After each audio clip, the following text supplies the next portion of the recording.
Okay, are we ready? Yeah, sounds good. We have Ed, Mark. Okay, are we ready? Eric. Yeah, sounds good. We have Ed, Mark. Okay, are we ready? Eric. Yeah, sounds good. We have Ed, Mark. Okay, are we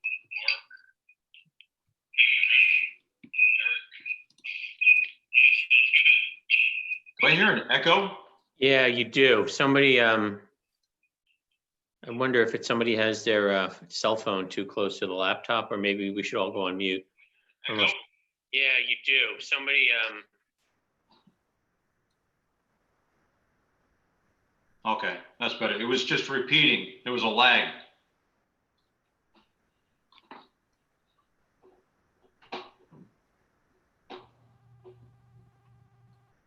Okay. All right, we're going to get started. The July 16th, 2020 work session of the Wyckoff Board of Adjustment is now in session. In accordance with the Open Public Meetings Act, notice of this meeting appears on our annual schedule of meetings. A copy of said annual schedule has been posted on the bulletin board in Memorial Town Hall. A copy has been filed with the Township Clerk, the Record, the Ridgewood News, and the North Jersey Herald and News, all newspapers with general circulation throughout the Township of Wyckoff. At least 48 hours prior to this meeting, the agenda thereof was similarly posted, filed, and mailed to said newspapers. Members of the public are welcome to be present at this meeting. However, in accordance with Section 7A of the Open Public Meetings Act, participation on the part of the public at this meeting will not be entertained. Township of Wyckoff Open Public Meetings Act. Please take notice that in accordance with the Open Public Meetings Act, NJSA 10:4-6, and in consideration of Executive Order Number 103 issued by Governor Murphy on March 9th, 2020, declaring a state of emergency in the state of New Jersey, the Zoning Board of the Township of Wyckoff does hereby notify the public that to protect the health, safety, and welfare of our citizens, the meeting of the Zoning Board of the Township of Wyckoff scheduled for Thursday, July 16th, 2020, will be conducted virtually through Zoom technology, and it will be live streamed on the Township of Wyckoff's YouTube channel. The work session is scheduled for 7:30 and the public business meeting will begin at 8 p.m. These measures are implemented to allow members of the public to observe the meeting via live streaming and to provide the ability to comment during the periods for public comment during the meeting through Zoom telephone call technology. Joining the meeting by telephone will be utilized as security against the sharing of inappropriate video content. General instructions regarding access to the meeting is posted on the Wyckoff website homepage at www.wyckoff-nj.com as a news item. All applicants are hereby reminded that your application, if approved, may be subject to the terms, conditions, and payment of the affordable housing development fee requirements of the township. Information can be obtained from the code of the Township of Wyckoff, Chapter 113-8, on the township's website, www.wyckoff-nj.com. This meeting is a judicial proceeding. Any questions or comments must be limited to issues that are relevant to what the board may legally consider in reaching a decision, and decorum appropriate to a judicial hearing must be maintained at all times. Ms. Mitchell, roll call, please. Everyone just remember to take yourselves off of mute. Mr. Tanis. here. Mr. Kalpazian. Here. Mr. Hubert. Ms. Riato. Mr. Rubenacker. Here. Ms. Conlin. Here. Ms. Evans. Mr. Borst. Here. Chairman Fry. Here. All right, good evening, everyone. Thank you for joining us. Okay, on the agenda, just to go over it quickly, old business, we'll go through the work session of public meeting minutes, resolutions for payment 20-07, resolutions for memorialization, request for extension of approval, and then applications that were all carried. So we have the Sulo application 234 Franklin Ave, the Kanzani application 177 Van Houten, and the Gata application 200 Godwin Ave. Okay, let's go into old business. The minutes for the public and work session from the June 18th meeting. I went through the minutes. I did not notice anything glaring that was incorrect or needed to be changed. A couple of comments that we'll probably refer back to in this as we go through the application process tonight. But at this time, if anyone has any errors, omissions, or corrections, please bring them forward. If not, I'll entertain a motion to approve the minutes from the June 18th meeting. So moved. Thank you, Mr. Rubenacker. Second? I'll second. Mark Borst. Second, Mr. Borst. Ms. Mitchell?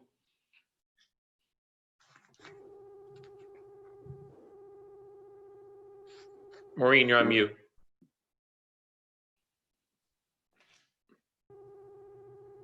So sorry. Mr. Tanis, I'm going to recuse myself from voting on the minutes as I was absent last month. got it. Mr. Kalpagian, Yes. Mr. Rubenacker, Yes. Ms. Conlon, Yes. Mr. Borst, Yes. Chairman Fry. Yes. All right, thank you. Ms. Mitchell, I just want to put on the record as well that I did listen to the tape for the carried applications. Great. From last month's meeting. Okay, great. I'll send you the certification to sign. I'll email it to you. You can send it back to me. Excellent. Thank you. Thanks, Brian. Thank you, Mr. Tanis. Okay, Board of Adjustment Resolution 20-07. I'll go through them quickly. Township Engineer Review, the Travers application, $205.50. Termanian application, $513.75. The Hubert application, $137. Hurley application, $68.50. Item 2, Board Professional Resolutions, Travers application, $400. Termanian application, $400. And the Hebert application, $200. Can I get a motion to approve Resolution 20-07? So moved.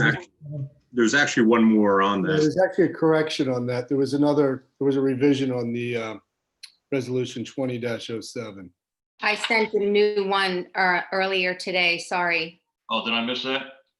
Yes. What's the addition? It's Pakanowski, Nolan. The board approved an extension of approval for 1 year. And I have an attorney letter to send to the board members and to the applicant regarding the extension of approval. Okay. Was there a fee associated with that? For $200. 1,400? 200. 200. I was going to say. The first was better, but I'll take the 200. Yeah, Dave wishes it was 1,400. See you later, Carl. Okay. Okay. Did I hear Mr. Kalpagian made the Yes. motion? Did I get a second? I'll second. Second, Ms. Conlon. Ms. Mitchell? Mr. Tanis, Yes. Mr. Kalpagian, Yes. Ms. Conlon, Yes. Mr. Rubenacker, Yes. Mr. Borst, Yes. Chairman Fry. Yes. Okay, we have 3 applications to resolutions to memorialize. Ms. Mitchell, what we'll do is we'll do the Hebert application and Termanian first. I recuse myself from the Travers, so we'll separate those two. Sorry, I keep looking at my other screen because you keep popping up on the other one. I apologize. So we'll do the Termanian and Travers.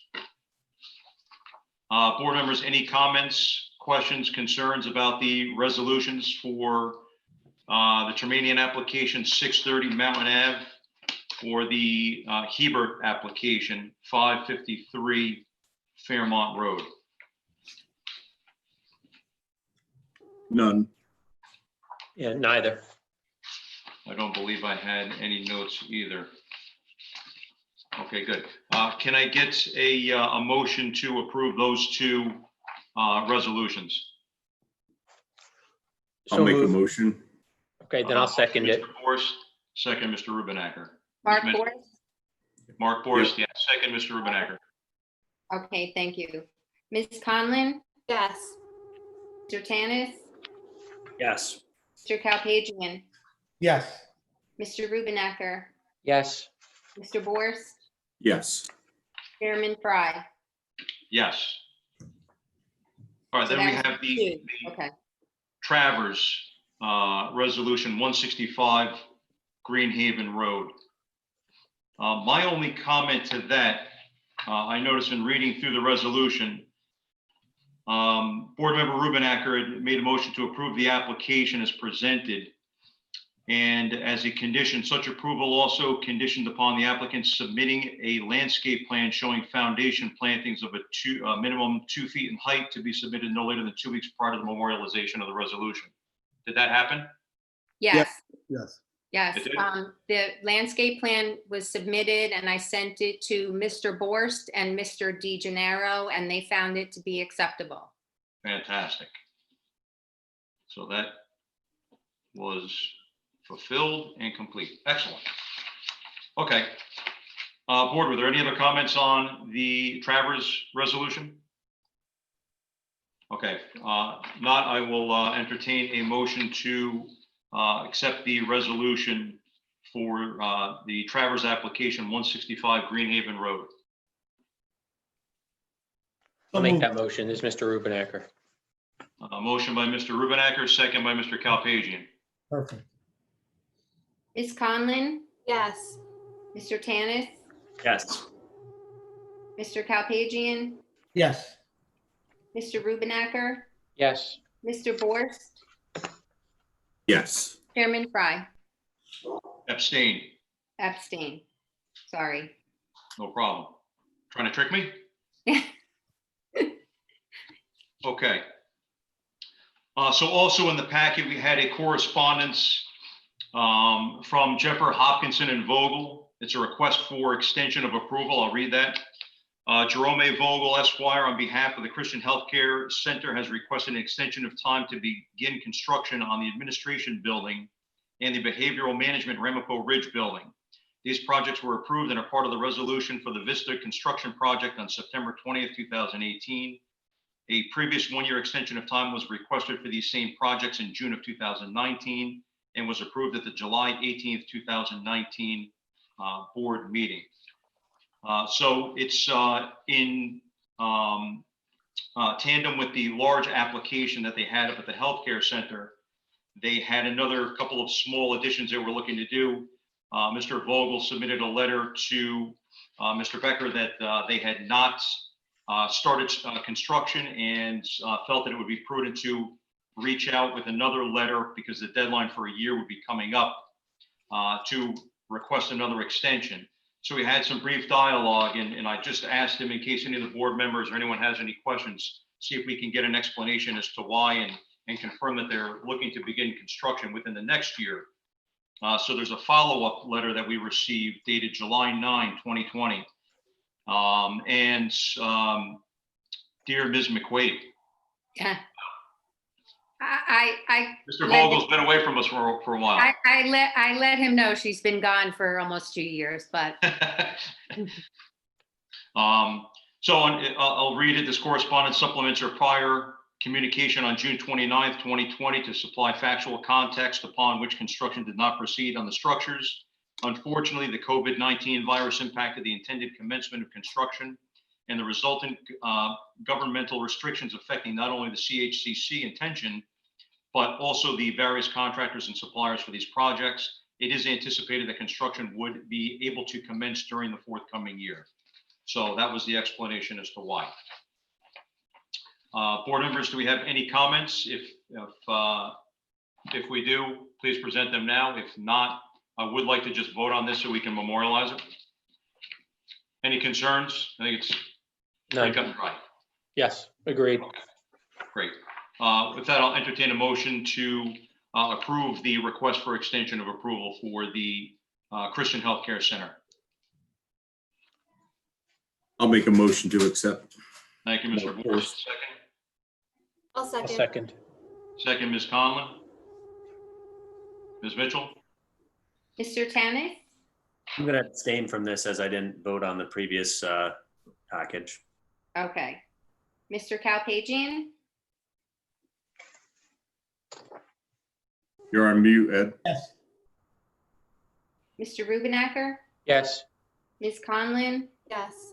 Mr. Borst? Yes. Chairman Fry? Yes. Okay, then there was one other correspondence that was in the packet, which we mentioned before. That was the Pakinowski-Nolan correspondence for the one-year extension of approval granting the variance to the principal building lot coverage. That's the letter from Mr. Becker to them confirming that that was approved at our previous meeting. Okay. Let's get into the application. So we have two of the three we did hear either in their entirety or partially. And then we have a third that was carried from the last meeting. Unfortunately, we didn't have time, so we'll make every effort to get through so we can hear all three applications. And Ms. Mitchell, how are we looking for next month? Right now, I have two applications that are in the process of being deemed complete or incomplete. I got another application dropped off today. So depending on what happens with that, but I have many people have requested applications, many people. I don't know how those are gonna fall in. Right now, we're good. Nothing overwhelming. Okay, so two, possibly three. Yes. Okay, that's good to know. Okay, so the first application is the Sulo application 234 Franklin Ave, block 263, lot 21.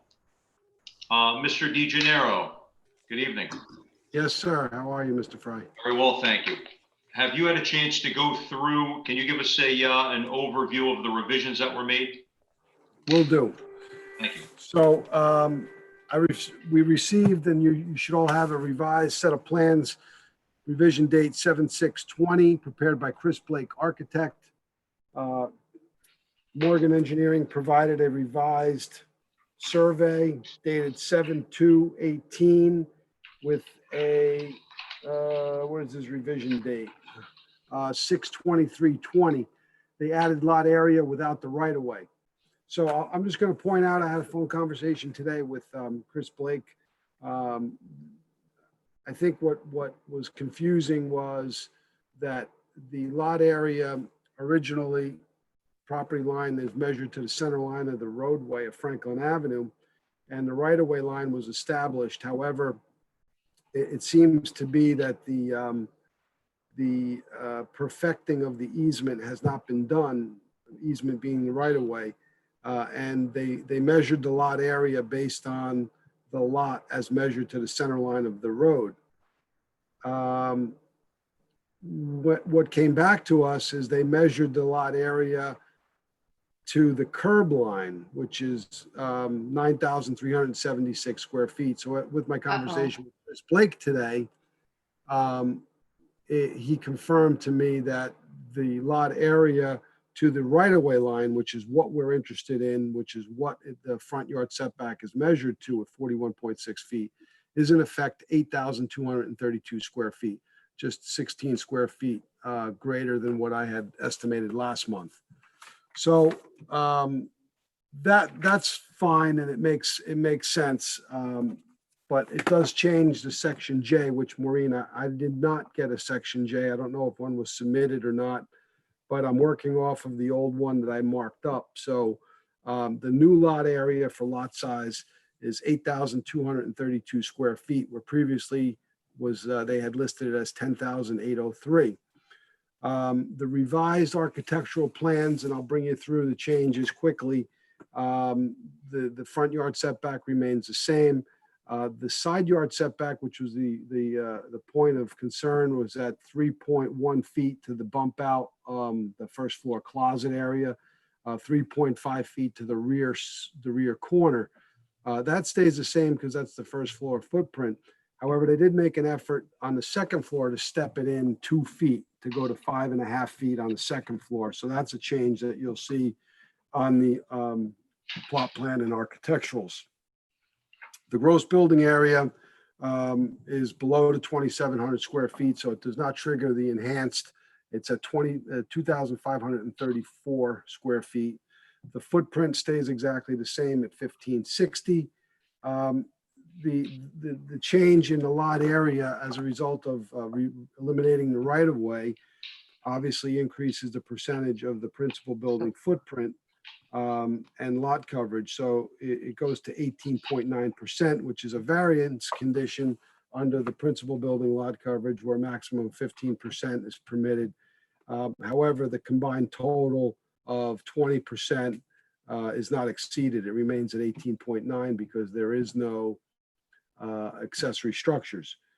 In addition, the impervious coverage, lot coverage maximum permitted actually increases as a result of the decrease in lot area, goes to 45% max. Their proposal is at 42.1%. So that's below the maximum permitted. So that's acceptable.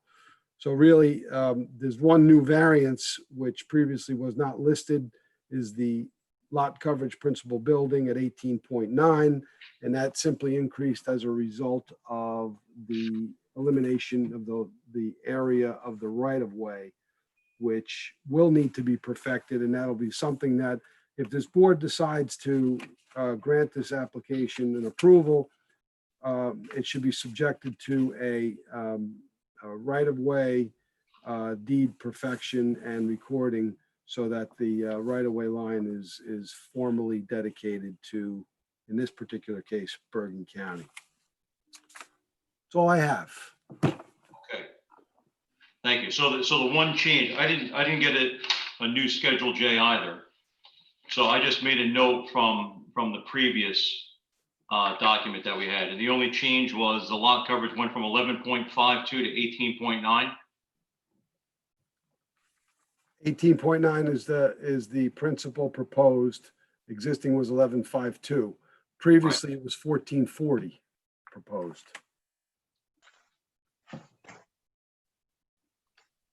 Right, okay.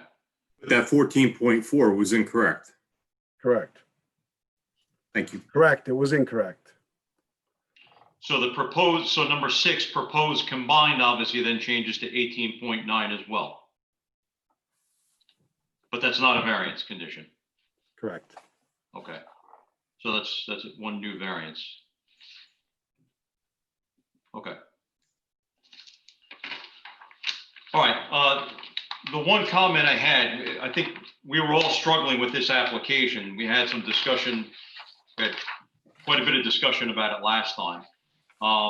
There was a note in the minutes, Mr. Rubenacker suggested bumping in the second story 2 feet on both the left and right sides.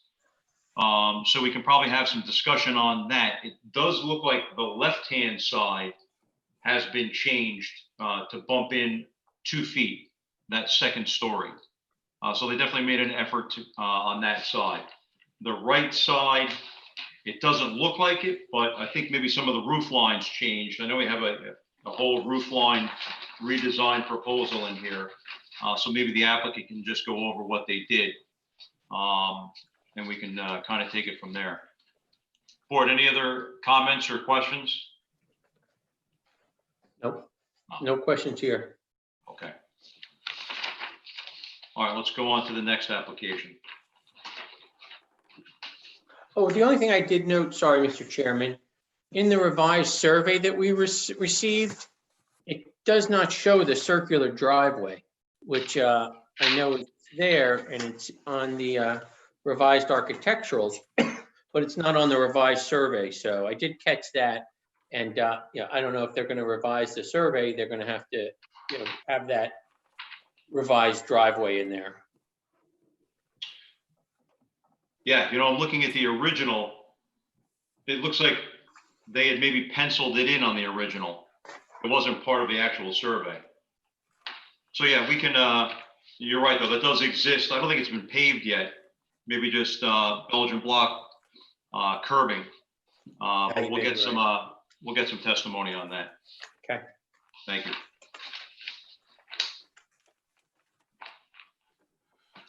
Okay. The second application is the Kanzani application, 177 Van Houten Ave, block 292, lot 9. Mr. DeGenero? Thank you. So I'm referring to a site plan, engineering plot plan prepared by Omlin Osterkorn, last revised 6/28/20, consisting of 2 sheets. I'm also referring to architecturals revised prepared by Kanzani Architects, last revised 6/23/20, consisting of 5 sheets. And a revised section J, which came through. So essentially, the issues last month that I took notes on were that the AC units needed to be screened in the landscape plan, concern about the side yard setback. They previously were encroaching. The proposed side yard setback was at 20 feet where the enhanced triggered and was at 25. The board was interested in seeing some elimination or minimization of that encroachment on that side of the building. There was discussions regarding providing a full basement plan for the basement, and also to talk about the side yard setback to shift the house approximately 5 feet. So in reviewing what they submitted, it looks like they did exactly that. They eliminated the need for submitting a basement plan because they shifted the house 5 feet to the right on the rear side, on the rear portion of the house where they previously were 20 feet off the sideline. Now they're at 25. They're maintaining the minimum required setback off the septic of 15 feet or 15.8 feet off the septic field by constructing that addition with a crawl space. The proposed air conditioning units are shown on the right side of the house. However, I do not see any screening proposed for that. The footprints and the setbacks dimensions change a little bit, and I'll just take you through to section J. I'll highlight the changes. Rear yard setback increased by 1/2 foot. The accessory structure rear yard setback decreased by 7 feet approximately. The side yard setback for accessory structures decreased by 1/2 foot approximately. The gross building area increased by about 66 square feet. The building area footprint, although it stayed the same at 2652, the table on the plans indicate that there was some shuffling around of the areas between the house and garage, front portico, mudroom, et cetera. But the end result is the total still remains a principal building footprint of 2652, or at 16.1% for a variance where maximum 15% is permitted. Combined coverage is at 18.4% proposed, and that's less than the maximum allowable of 20. So that's acceptable. And the only thing that I picked up on as being unaddressed, and perhaps I just missed it, which is always very possible, is that the underground electric or underground service is always a suggestion or recommended where we can get the underground on a major renovation. We should try to get it. And the screening of the AC units with evergreen landscape needs to be provided. They submitted a very nice rendering as well. Yeah, no, I agree. All right, so it looks like we did have quite a bit of discussion about the placement of that rear family room, and if there was an opportunity to shift that over. It looks like they did. And they do actually include now a basement / I guess, foundation plan. So you can see what's going on. A5 is a basement foundation plan. So it does identify, and I guess they were able to make it work by using a crawl space rather than the full basement. but that does help. We did request that. There already is some existing space there. And that did sort of come into play because they are adding a lot of mass to the house.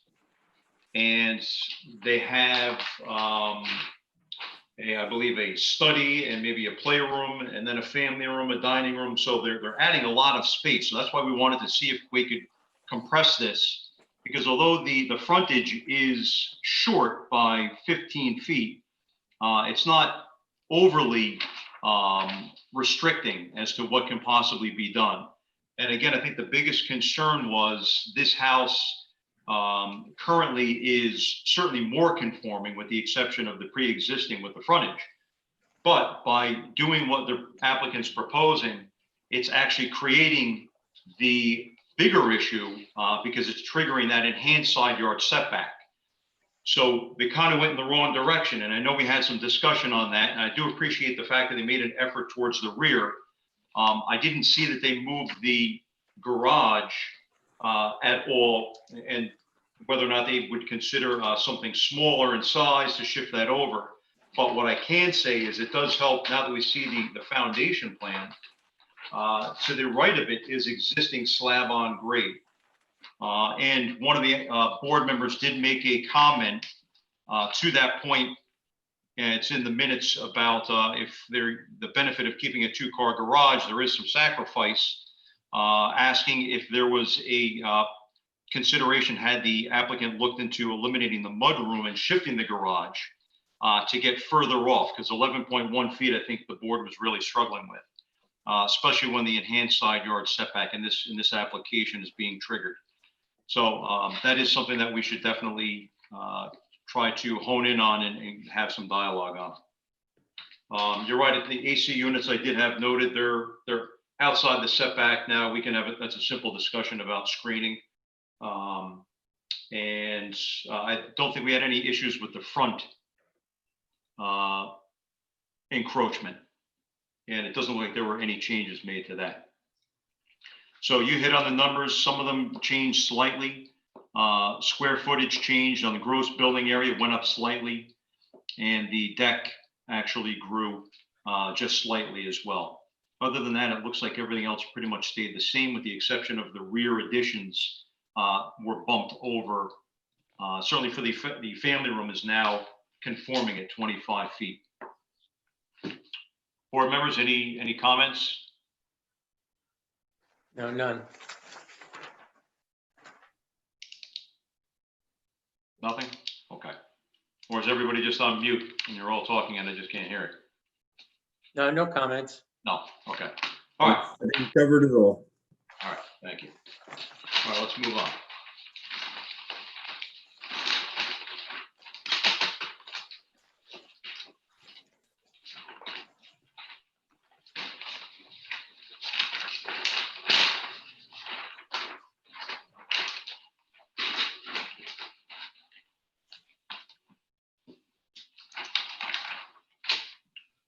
Okay, the third application is the Gata application, 200 Godwin Ave, block 266, lot 21.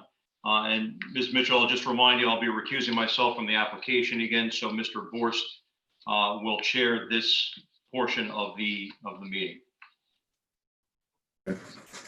Now, we covered this application last month in the work session, but we never heard it in the main meeting. So do we need to cover that again? I think we kind of got everything out. According to my notes, kind of got everything out on the table last time during the work session.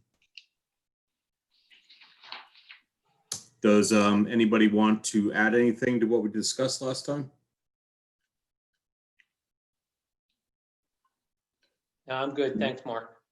Okay, good. Okay. I think you got a record on your hands, Carl. We'll see. All right, Ms. Mitchell, I'm back in for the record. That was the kiss of death. Yeah, right. Okay. All right, that's the final application. Anything else anybody wants to get on the table on these three applications? If not, I'll make a motion, or I'd like to entertain a motion to close the work session.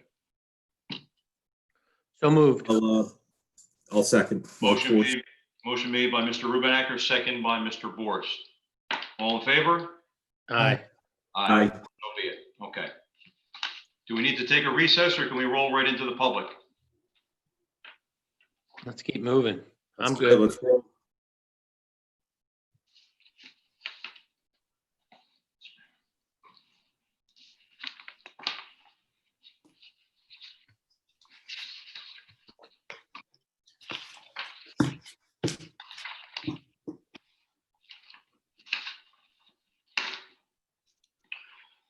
Okay, the July 16th, 2020 public meeting opening statement. Public meeting of the Wyckoff Board of Adjustment is now in session. In accordance with the Open Public Meetings Act, notice of this meeting appears on our annual schedule of meetings. A copy of said annual schedule has been posted on the bulletin board in Memorial Town Hall. A copy has been filed with the Township Clerk, the Record, the Ridgewood News, and the North Jersey Herald and News, all newspapers with general circulation throughout the Township of Wyckoff. At least 48 hours prior to this meeting, the agenda thereof was similarly posted, filed, and mailed to said newspapers.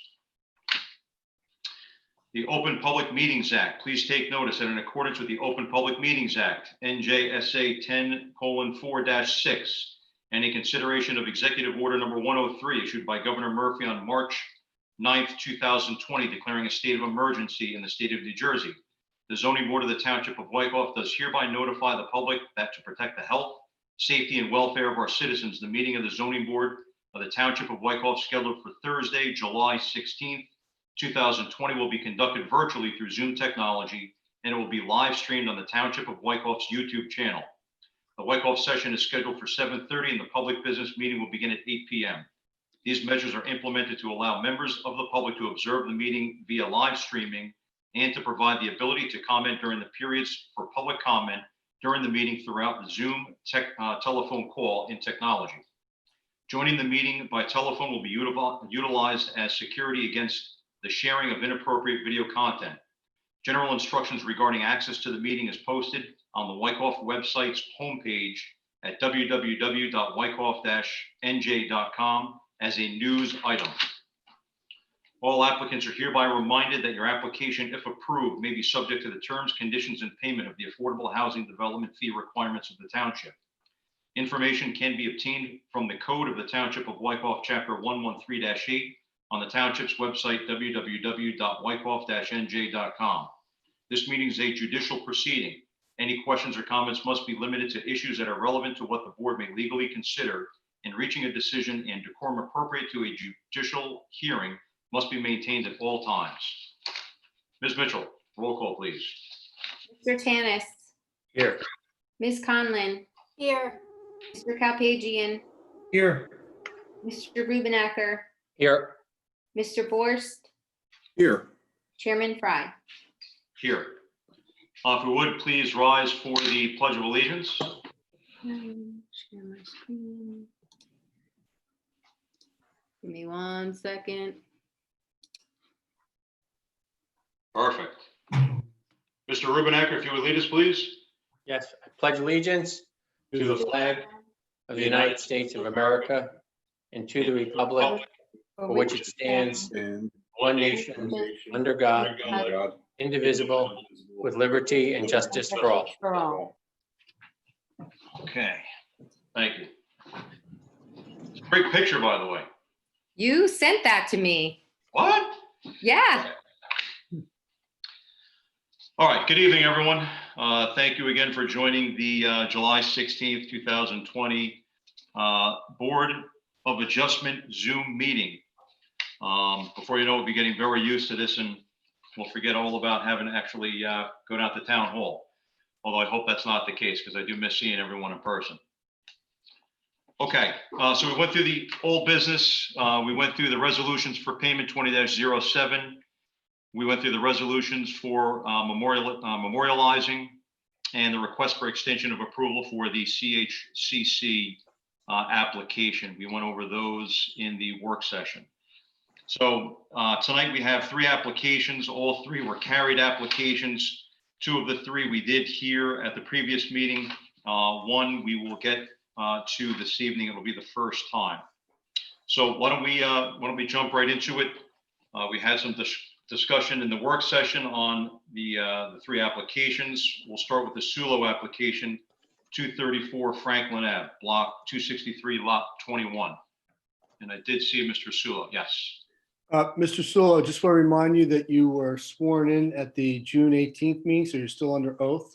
And you did submit some revised plans, a survey, 6/23/20 revision, and revised architectural last revision dated 7/6/20. I'm going to mark those, if that's fine with you, as A2, both of those together. That's fine.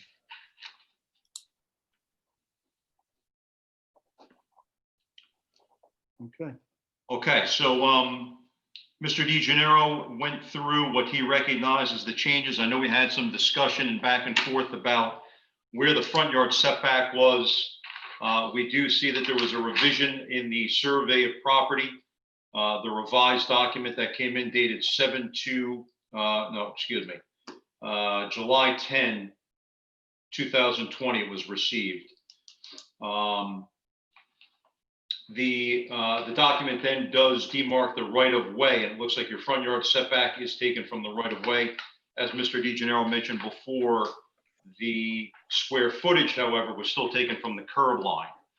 So in actuality, the application lot square footage is reduced down to 8,232 square feet, which did impact one of your items in the original Schedule J, which changed your lot coverage. The existing principal was 11.52. Proposed was 14.4. It's actually existing principal is obviously 11.52. Proposed is 18.9, which does trigger another variance because 15 is the maximum allowable. That is correct. Okay, so I did go through the minutes and my notes, and I know we really struggled with this application. I know you were ready to pull the trigger at the last meeting, and then you thought maybe I'll go back to the drawing board and see what I can possibly do.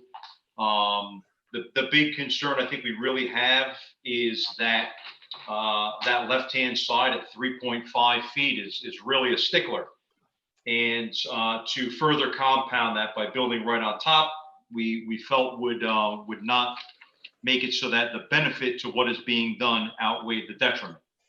So there was a note in the minutes to have the second floor as a possible scenario stepped in on both sides 2 feet. So it does look like you accomplished that on the left-hand side. I didn't notice anything on the right-hand side, but I'll let you, walk us through the changes that you made. All right. Well, thank you guys again for giving me the opportunity to speak in front of you. Again, thanks again for all the pointers you guys gave me. I did listen. I did go back and talk to my wife. Obviously, we did make some changes. I also went back to the engineering firm. We did make changes. We attempted to make changes. I guess they still need to be revised a little bit. So I guess just to kind of to let you guys know that as far as the survey goes, I did reach out to Bergen County because I did talk to Mark. I believe it was about maybe a couple of weeks before the COVID situation blew up and everything shut down about the right-of-way setback, which had to be formally deedified. Is that what you told me, Mark? I don't remember exactly, but I had to reach out to Bergen County. I know that, and I did reach out to them, but unfortunately, everything was shut down at that time. So that process never happened. So we could certainly take care of that moving forward. That's not a problem on my end. Okay. The other question you guys had, I believe, was regarding the driveway. I know you guys noticed the driveway on the plans and on this this particular survey, you don't see it on there. That's because this original survey was from July 2nd. The engineering firm, all they did was they revised the calculation based off the July 2nd survey.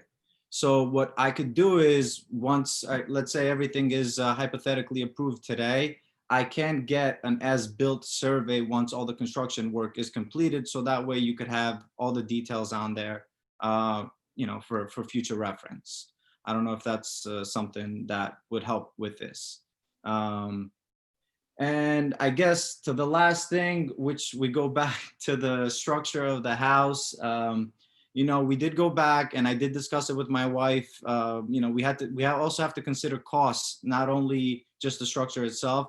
So that's part of the reason why we didn't touch the left side of the house because of cost. The left side, or I should say the right of the house, if you're facing it, that's been there since I believe the 1990s. That's when the previous homeowner did it. Those were two nice bedrooms up there. I would hate to shrink them and make them smaller. And obviously, if I had to shrink them and make them smaller, it would just involve me taking more walls down. And it's just, obviously, we're going to incur more costs. So we weren't looking to actually, add costs to this project. We're trying to save money, obviously, like everybody is. But we did listen on the side that, everybody was struggling with, which is the left side neighbor. We did pull it back another 2 feet.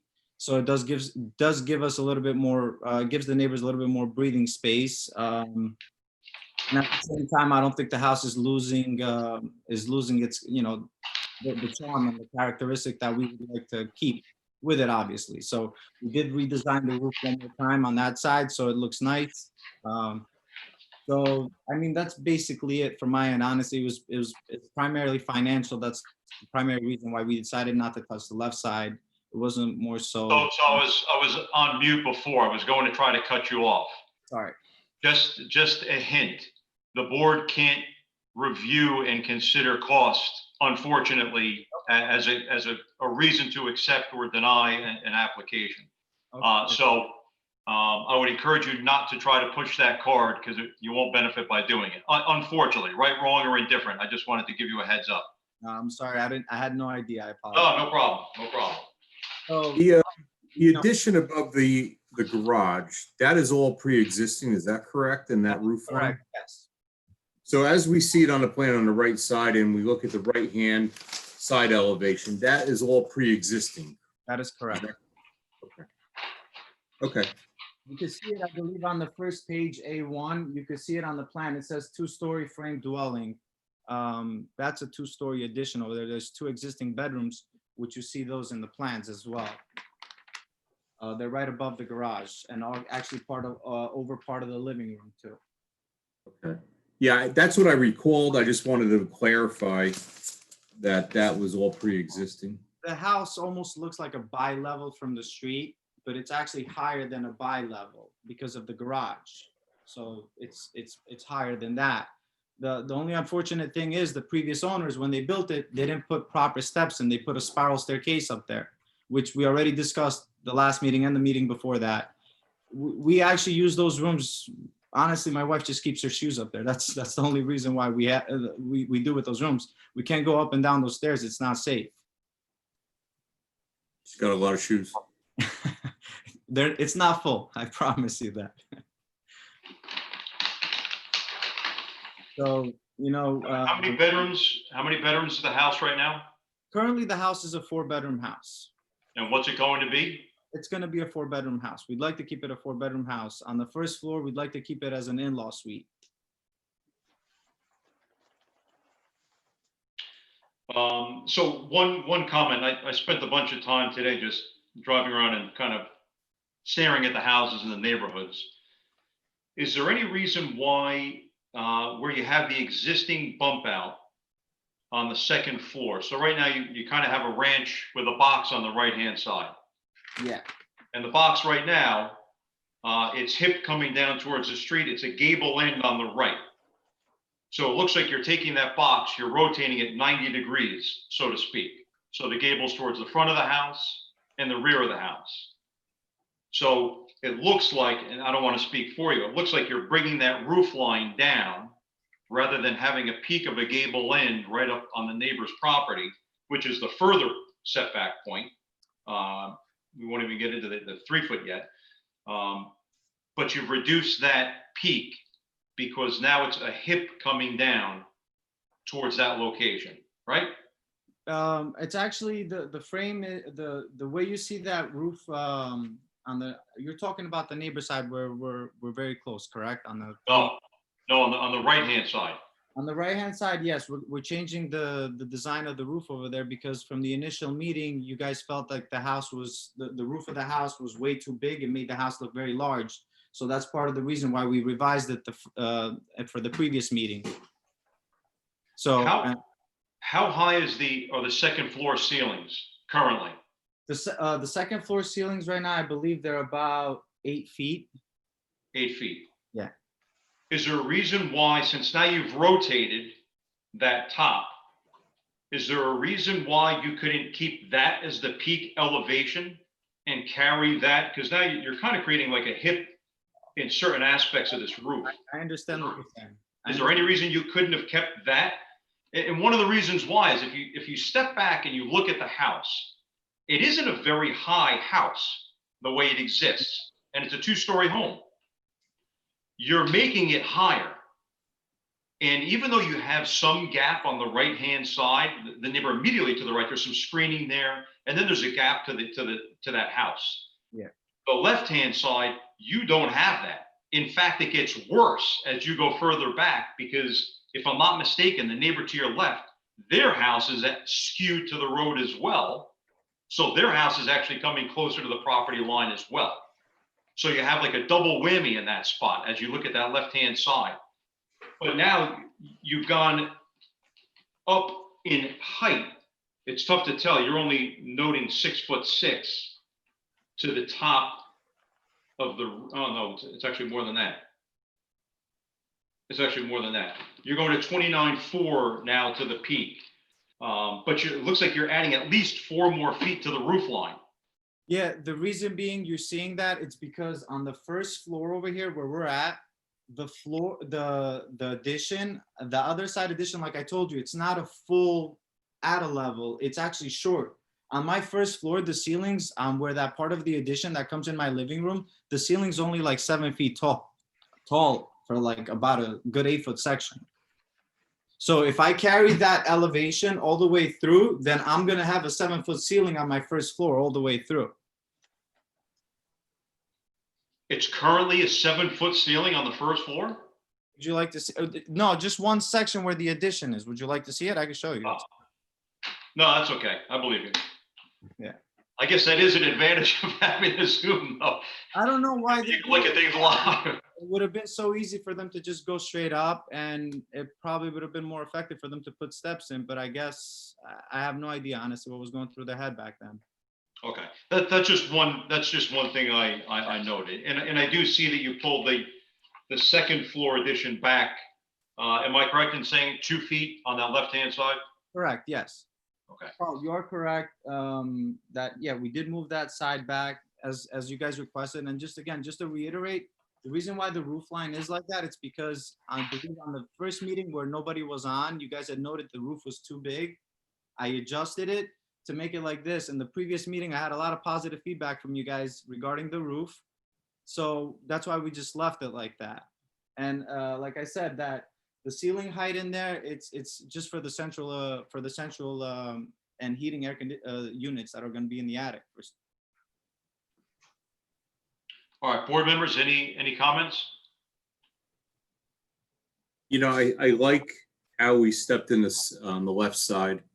You know, I kind of forgot looking at the right side. I did not go back and visit the house today, but I did not realize that dormer was all existing. So that's why I wanted to verify that. So I think on the right side, if we were to ask to bring that in, and it's already in existing condition on the site, the way I'm looking at it right now, correct me if I'm wrong, the right facade and roof line on the right-hand side is not going to change from what it is existing today. Is that correct? On the second floor? On the second floor.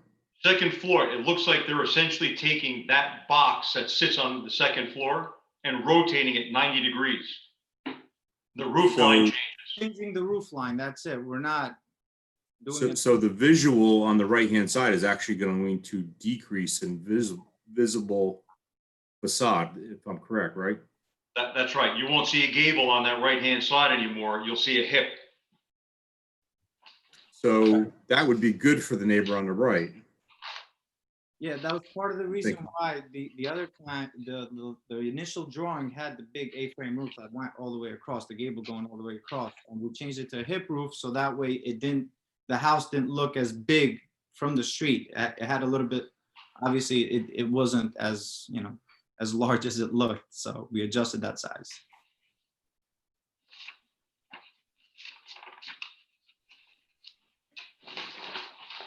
There are my few comments. And I mean, just to go back, I mean, the overall size of the house is right now, we reduced it. It went down to 2,260 square feet. So again, for this neighborhood, it's a very modest house. It's not a large house by any means.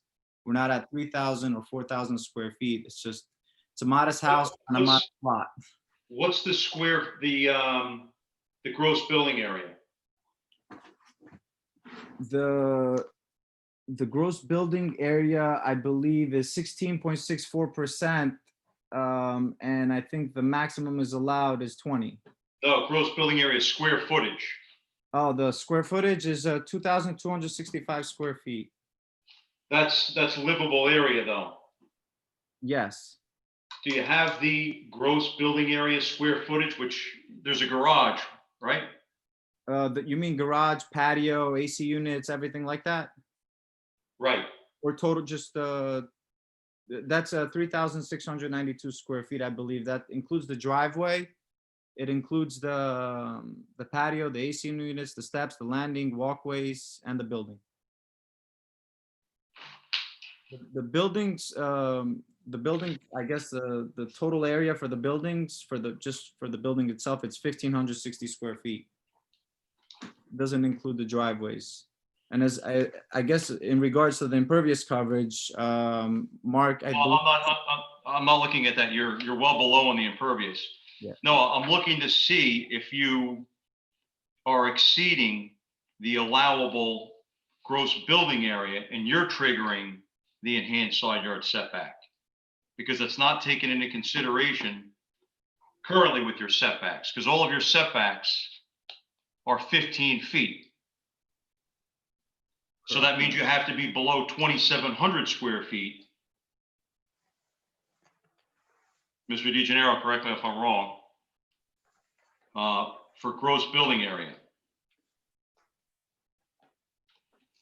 You're not wrong. In an R15. So do we, 2,700. 2,700, right? Yep. Do we know what the gross building area is? 25.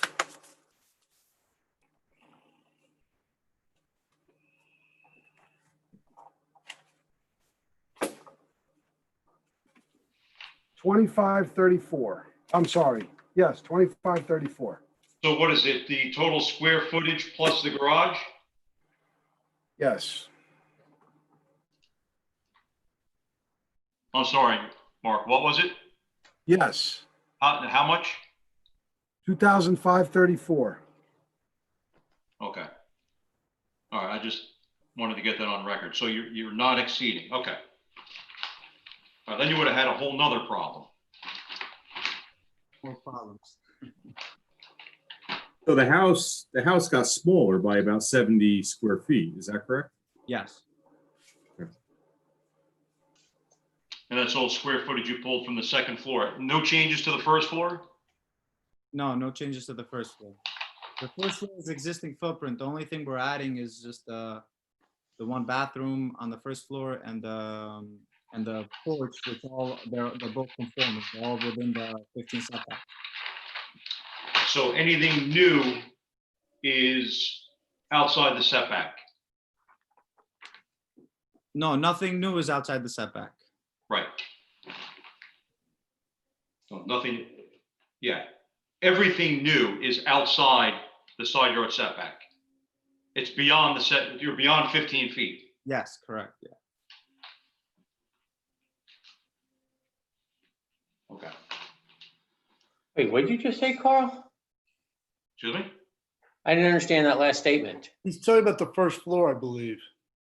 The proposed, so they're adding a covered porch. Right, okay. And you're adding the two-story addition bump out in the back. Both of those are conforming as proposed. But the second floor does go inside this setback, Eric. I think that's. what- Okay. Thanks for that Right. clarification. Second floor on the primary part of the structure, yes, is absolutely encroaching. Okay. All right. Okay. Mr. Sulo, anything else? No, as I mentioned, I can't do the as-built survey if that's okay with you guys. I'll reach out to Bergen County tomorrow to see about doing that right-of-way setback, which I could give that over. That's not a big deal for me. Okay. Yeah, I don't know, Mark. Do we require an as-built?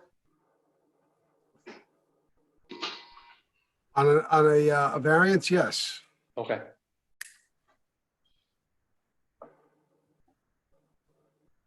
Mr. DeGenero, did you have any other comments? I don't.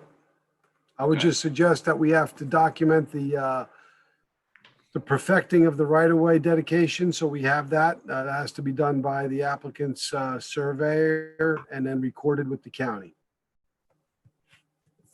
That's not a problem.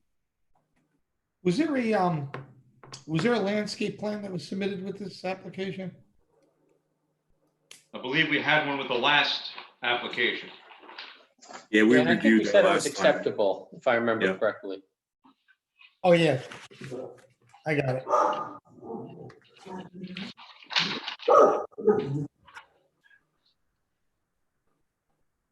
Green Giant, arborvitae's, Correct. 6 foot. Yeah, those are already in actually. And I believe Eric stopped by. I'm sure he could testify to that too.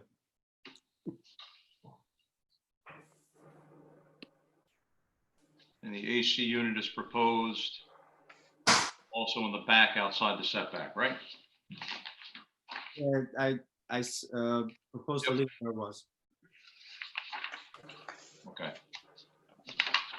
All right, board, if you don't have any other questions, I will open it up to the public. for Yeah, no comment. questions. No more questions? Okay. All right, Ms. Mitchell, let's open it up to the public to see if anyone has any comment on the Sewell application 234 Franklin Ave.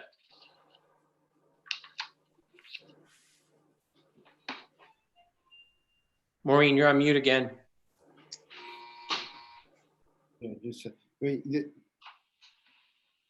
There's one attendee. Hello? Joyce Ziza. yeah, answer. Hello? Yes. Oh, okay. Hi. Yes, this is Joyce Issa. Good evening, Ms. Issa. Hi. You'd like to make a comment on the Sewell application 234 Franklin Ave? Let me Yes. swear her in. Yes. Ms. Caesar, I can you raise your right hand where you're at?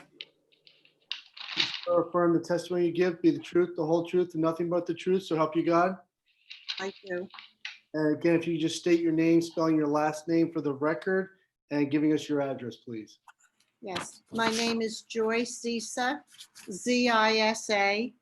I reside at 62 Shady Side Drive, Wyckoff. Thank you very much. Good evening, Ms. Issa. Floor is yours. Okay. When Charles and I moved into our home 47 years ago, our neighbors, the McPartlands, were the previous owners of the home at 234 Franklin Avenue, and they were raising 2 young children. The house was one level and consisted of 2 bedrooms, a living room, kitchen, dining area, and bathroom. They received a variance to build a second floor over the garage and a small portion of the living room, adding 2 bedrooms on the second floor. We did not object. The variance approval was based on hardship. One of the bedrooms on the first floor was then used as a family room. This 2-story house currently has 4 bedrooms. It is excessive to add a 1.5 addition extending over the first floor, creating a 2.5-story house. With the renovation, the house will still be a 4-bedroom house. Presently, there are 2 people living there. The application for variances is not a hardship case. Besides, the house would be out of character with the neighborhood, would appear awkward on such a small piece of property, and cause substantial detriment to the public good.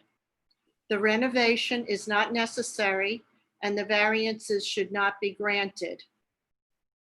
Thank you for the opportunity to speak.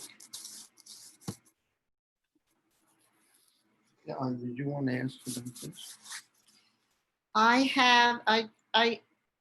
I'm not sure about looking at the landscape design, but I know that the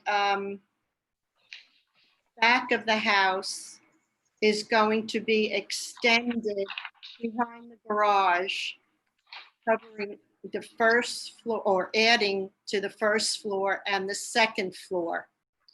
And I cannot tell by looking at the rendering if that is going to increase the lot coverage or if it's still the existing lot coverage. So if from the picture that I'm looking at, which is the right side of the house, right now, the garage ends and there is a concrete patio there and a stairway going into the home.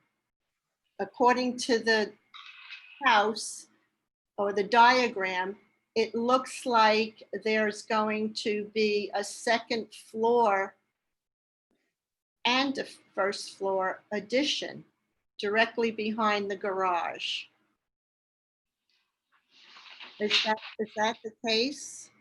That is correct. So there is a covered porch proposed to go off the back of the existing structure.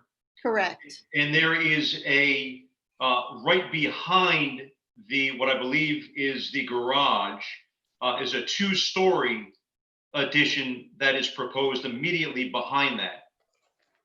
I will tell you that, and that's why I wanted to get clarification on that before and ask the question.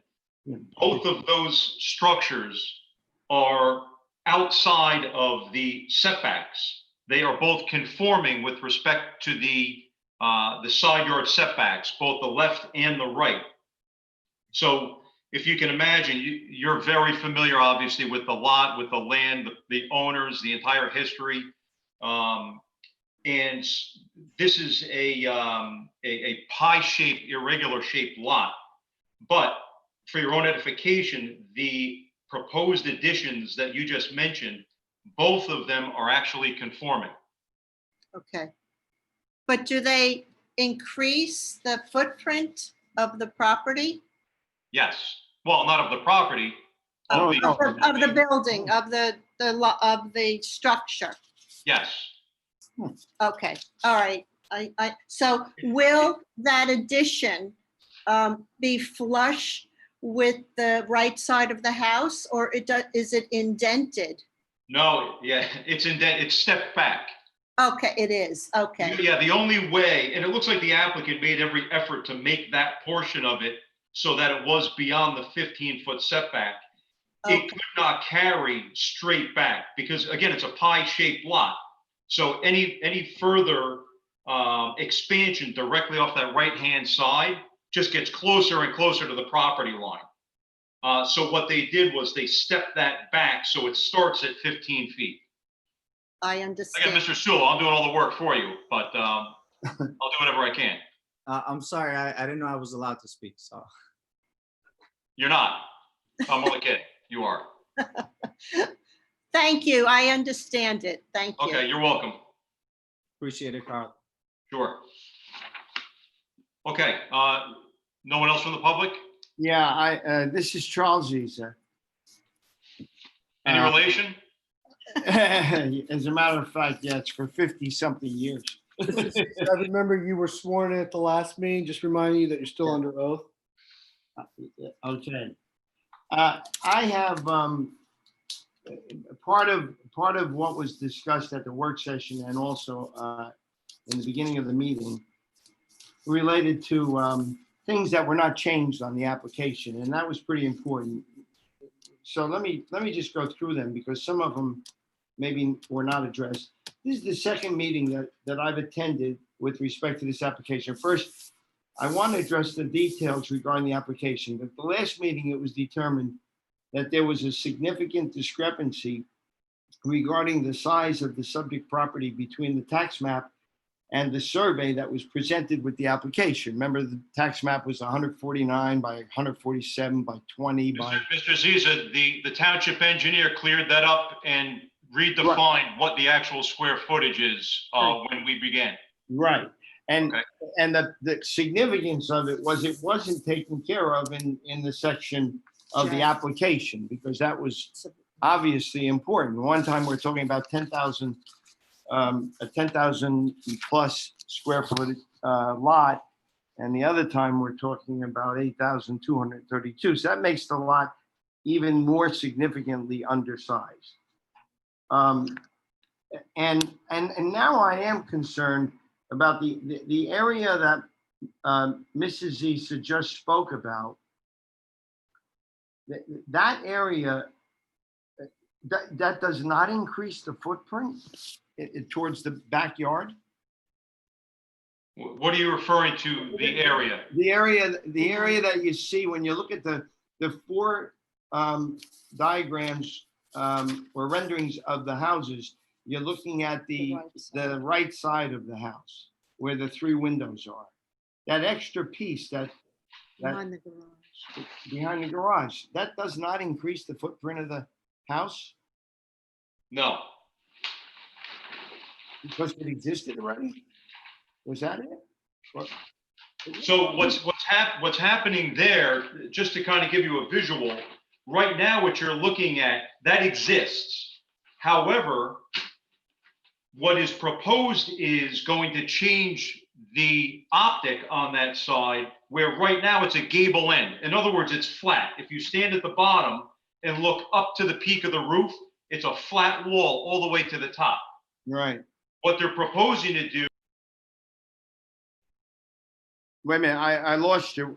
We lost your voice. We lost you. Went to mute, Carl. Wait, did we hit You're you? back? No, okay, you're back. Okay, sorry about that. Go ahead. Yeah, maybe you better repeat it. So what's happening is they're changing that right side from a gable, which is when you're standing at the base of it and look up, you see the full height all the way to the roof line. Right. They're changing that so it's a hip. So all you'll see is from ground to the gutter, if you're right up at the wall. Right. And then the roof slopes back towards the peak. So they're actually, it looks like the applicant has chosen to change that to reduce the appearance of the roof line being straight up on that side, and they're softening it by making it a hip. It does not further encroach from everything we see on the drawings. Doesn't encroach, but that structure wasn't there. Yeah. No, that structure, There that was structure is there. Yeah, but there was no No, structure there there is no behind the structure. garage. Carl, I It's believe open. their concern is the small addition that's conforming, Yeah, bathroom and the closet for the yeah, second. Correct, yeah, yes, yes. that's If you it. look at the room That's layout, all new. there's all new. Charles and Joyce, just to, I guess, clarify, that is conforming, that is within the limitations of the property setbacks. But he does need a principal building coverage variance. That's been set forth here. Yes, Right. That's one of his variances that he's requesting. okay. But he's not on the overall, he's fine. He's under the 20%. So that, Okay, in other words, so that overall. portion of the house that we are speaking about was taken into account when when the variance determinations were made. Right, there's three variances that he's looking at: lot area, side yard setback, and principal building lot coverage. But his overall coverage is under the 20%. All right, and then the other thing that I did notice, and I'm so pleased with the board to be so astute about I noticed that the circular driveway suddenly disappeared, which in my mind, when you look at the rendering and the survey, in the previous one, you could see the portion of the circular driveway, but then there's one where the circular driveway disappears, which to me would mean that the setback is no longer, what is it, 49 or 60? What the heck is that? 7. 41 or 47. The front yard setback maybe shrunk because before we were able to see the top portion of the circular driveway. Now it's covered, which means the line that is now drawn as the front line is closer to the house. Charles, Mark and everybody touched on that point earlier, and they verified that the survey is fine the way it is. The point where it's touching, it is correct. And Mark, correct me if I'm wrong. And just for clarification, the survey that everybody has is the survey I submitted from the start. I think Charles and Joyce are getting confused because of what's on the drawing itself. The architect put the driveway on the drawing itself. It's not on the survey because the survey is from 2 years ago. And as I mentioned, after everything is complete, I'm going to get an as-built survey to show the driveway. Yeah, so in other words, the one that was done, when was that one done? That was done in 2018 or something? Yes, so the survey that you see. Right. That one, your driveway wasn't in yet. The circular driveway wasn't in. Correct, yes. And I had a permit for the driveway, which. All right, I got you. Good. Okay. And then finally, not finally, but with regard to the numbers, yes, I had calculated just roughly, because it's an odd-shaped lot, that the square footage of the lot should be 8,300. I just rounded it off. But I think the 8232 is what we've decided is the square footage of the lot. Is that correct? That's correct. Okay. And that's what gives us the other situation or the other variance because of lot coverage. Correct, because that puts them over in principle. Yeah. So, and you know, the whole thing about lot coverage is for drainage.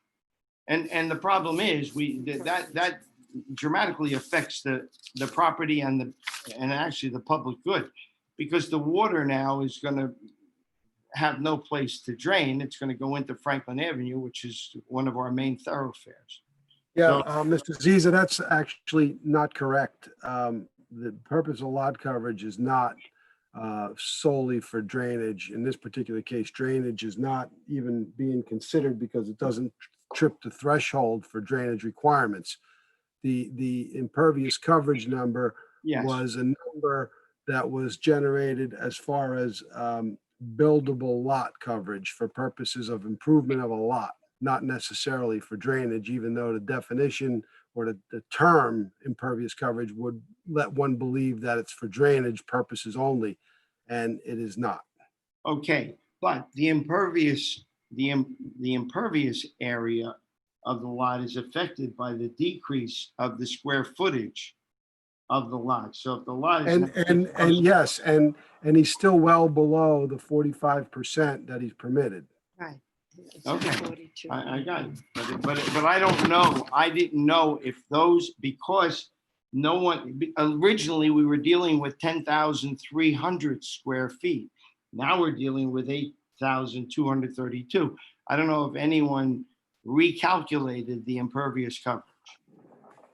Was that actually done? Because it looks like a lot. Oh, yes. So the impervious coverage, previously their maximum permitted was 43.3%.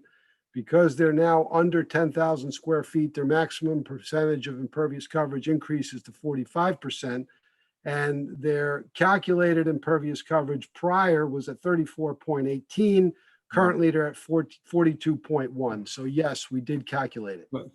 Okay. Now, with respect to the variances, there are significant, we all know, significant side yard variances. On the one side, the applicant's asking for a 12-foot variance, leaving approximately 3.5 feet between this house, and 15 feet is required.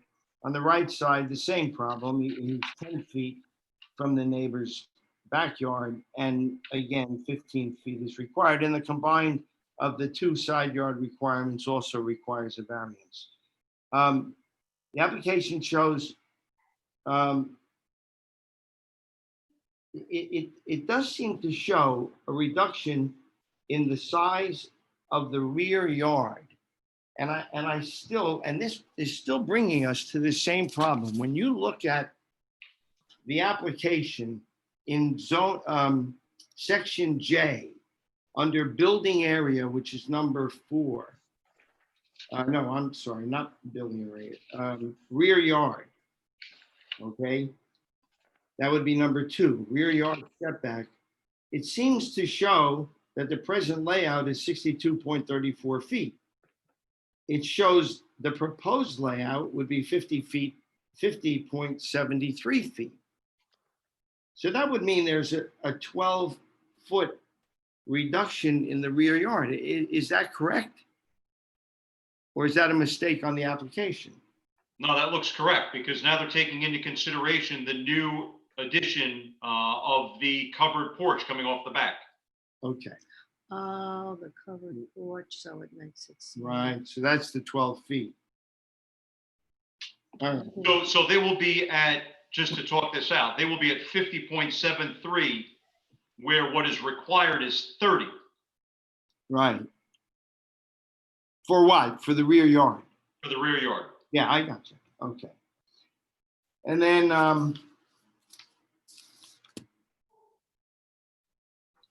okay, let's see.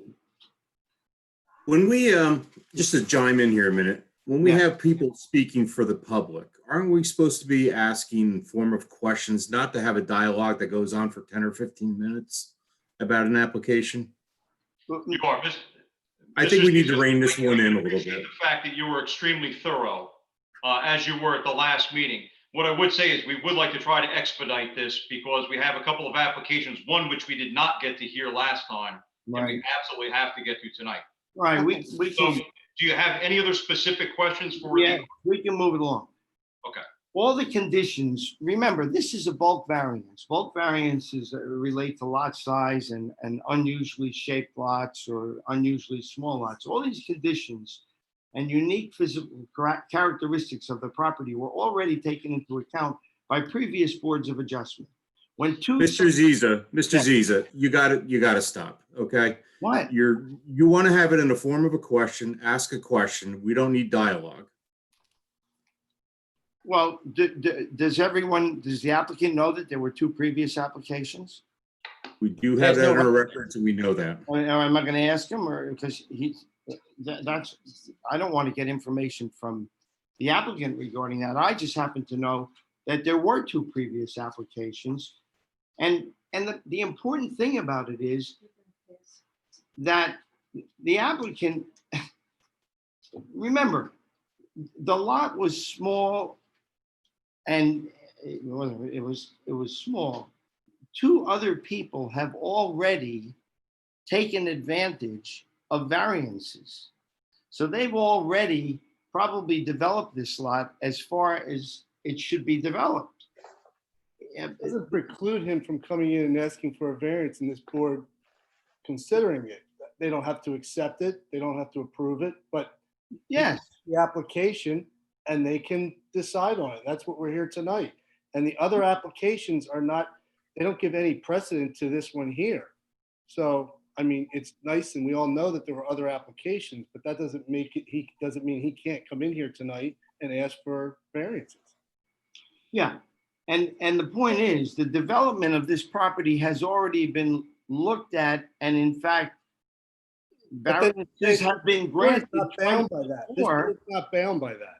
No, except that the property's already been developed to its limits. That's up to this board to decide. Okay, but maybe this is like a new theory of getting variances. So you do them every 5 years or so, and you say, You could now I ask want to for it. chop another couple of feet off the side yard, and then I want to do a little more off the backyard. Legally, you can. Okay, well, Nothing but that- someone's got to point out the fact that this property's already been developed to its limits. And this So- board can make a decision whether they want to grant any other variances, but they aren't bound because another owner came in before. I'm not saying, I don't know where the board's going to decide, but it really is not, doesn't have any relevance to us here tonight. You're exactly right. I don't know either what the board is going to decide, but I would like to give them some of my input. And that's what the point is. This is a hardship variance. And this type of variance requires specific requirements. One is for the board to consider the surrounding area and the properties in the surrounding area, the homes in the surrounding area. If this application is granted, this home will be entirely inconsistent with the neighborhood. So, Mr. Zia, so that unfortunately is opinion. I will just take 2 seconds to go back. The board always does their due diligence to make sure that the impact of whatever's being done is viewed throughout. We look at the neighbors, the neighborhood. Is it conforming? We get down sometimes into the building material to make sure that it is conforming. There are homes that are built all over the place, and we can't tell people what exact style to build or how to build it. We are here to just view, is it a hardship? Is it not a hardship? Does the benefit outweigh the detriment? Look at what the applicant's looking to do. Look at the neighborhood, see if it's conforming, and then make an educated decision. We do appreciate you bringing a lot of information to the table. As you alluded to last time, you are a seasoned pro at your occupation, and you can obviously tell you're very well prepared. However, at this point, it sounds like we're getting kind of into opinion, and I don't want to go down that road, but I do want to try to move this along. So if you do have any other questions for the applicant or question for the board, please, by all means, let's get to that point. Sokol, when you bought this house, were you aware of the size of the property? Yes, I was. Were you aware of the house that was there? Yes, I was. Yes. When I first met you, I told you my intentions were to fix up the house because it was old. And you, at that point, said, yes, I think that's a good idea. Absolutely, I did not. Okay, well, it's your word I against. didn't say to expand it into a, okay. Painted. You're gonna fix it up and paint it and, make it look nice. At the time you moved in, who were the people that were gonna occupy the house? My wife and I. Right. And the house had 4 bedrooms at that time? Yes, And the house has your proposed house has 4 bedrooms? that is correct. And your wife and you are still going to be the occupants of the house? My wife and I and in-laws. Baby, children, maybe a dog next year. But that hasn't happened yet. Well, I mean, things don't happen magically. They happen with time. So we've only been here 2 years.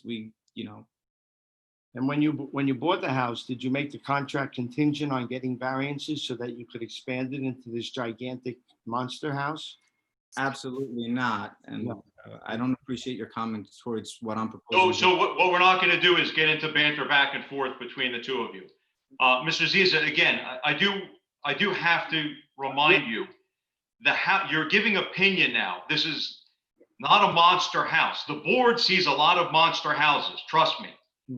This is not a monster, and that's why I was asking the question. And I'm sure you, being as savvy as you are to municipal land use law, the gross building area is very easy to exceed on an undersized lot. Very easy. They are at 2,700 2,700 is what is allowable until it triggers the enhanced. They're at 2,534. So they have not gone above what the town and what the master plan seems to recognize as something that is going to become problematic because it's triggering an enhanced side yard setback, which triggers a penalty to make sure that you have more, I'll call it air gap between homes. That's fine. Yes, and that light and air is very important. And what's going to happen now is there's going to be a wall 3 feet from the neighbor's property, which is a 1-story house that is going to be overshadowed by this house. But finally, and this is finally, we know that a bulk variance shouldn't be and cannot or shouldn't be granted if it will cause substantial detriment to the public good and impair the intent and purpose of the zone plan.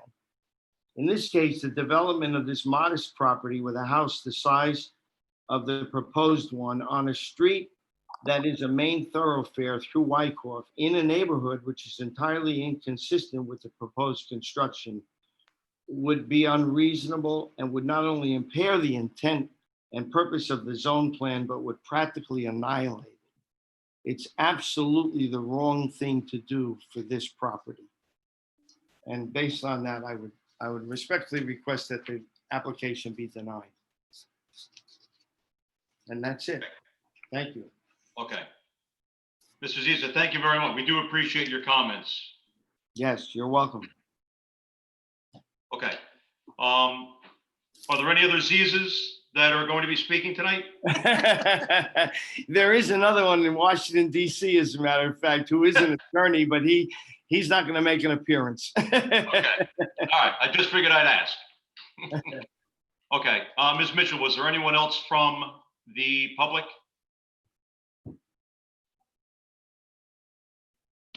Did we lose?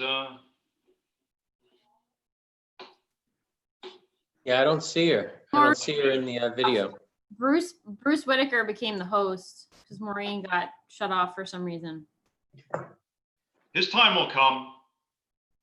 Bruce is the host right now, apparently, according to Zoom. So I don't even see him. no, he's got his camera off. I think he was probably the second person on, so it got defaulted to him. But Maureen got shut off for some reason. You ever, Nah, there's Bruce. I'm here, but I'm not the Maureen host. cell I've just been number? sitting and listening. Came on saying on my screen it said Bruce is the host now. So yeah, because he was the second on, you're right. I think. Yeah. All right. See, early bird doesn't always get the worm. I understand. I just We'd like sitting here Bruce- listening. we'd like Bruce to host this thing. All right, so Bruce, you act as the secretary. What happens next? Yeah. I think Carl's gonna try to get a hold of Maureen, right? Yeah, give me a minute. Let me try Maureen. He knows better than everyone else what happens. Are the other two people on the screen, people that are going to comment on this? We could ask Doreen or Michael. Doreen's on the last application. She's the attorney for the last applicant. Okay, And Michael is our architect. Right. okay. So it appears that there's no one else from the public, correct? Yeah, I'm checking the roster now, and yeah, that's it.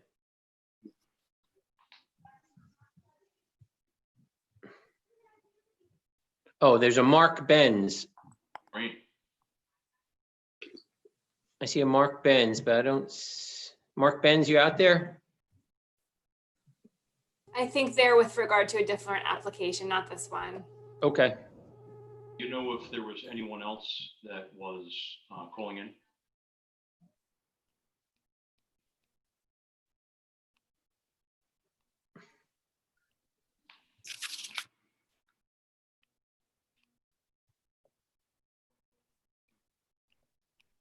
Okay, so the two were Joyce Zisa and Mark Benz. I do see them. And Mark Benz, we said Mark Benz was for a different application? Correct. Okay. All right, so right now it looks like there's no one else from the public to speak.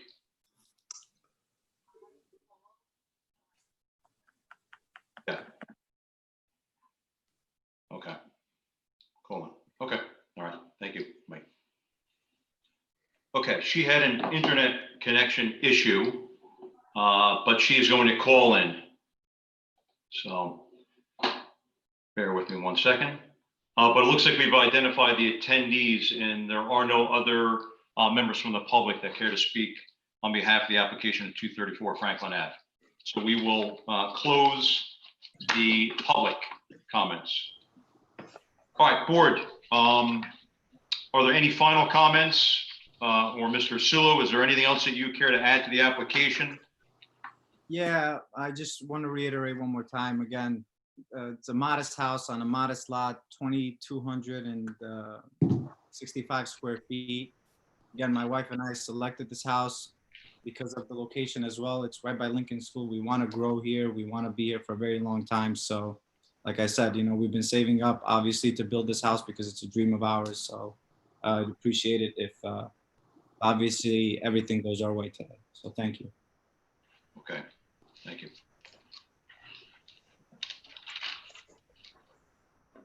Board, any final comments?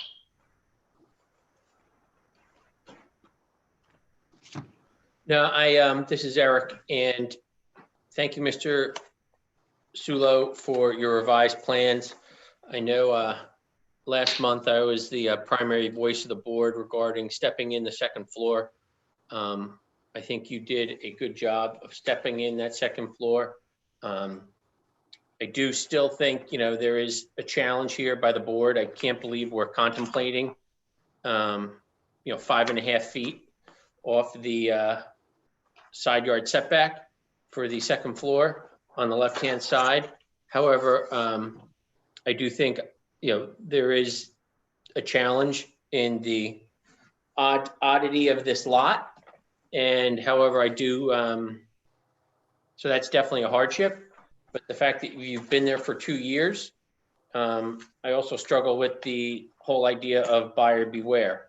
And just because you bought the lot, bought the house, you knew it would be a challenge based on the odd and size of the lot, the oddity and the size of the lot. So, however, I do appreciate your amending of the architecturals based on our discussion last month.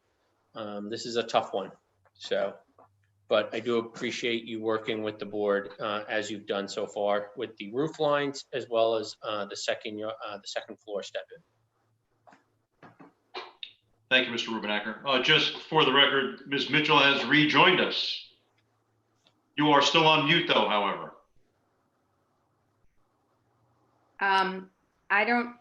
I keep getting a message telling me that my internet connection is unstable, but I have full bars on my my internet.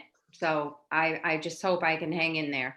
Okay, I well, actually we'll keep going. If you get cut off again, let's just try calling in and maybe we can just continue like that, just so we can get through it. Okay. I had a similar thing. I changed it to a hotspot on my cell phone because it kept cutting out. How do you do that? If you go to your cell phone, it's supposed to be on Wi-Fi. If you change your cell phone to a hotspot, it becomes like an interrupted Wi-Fi.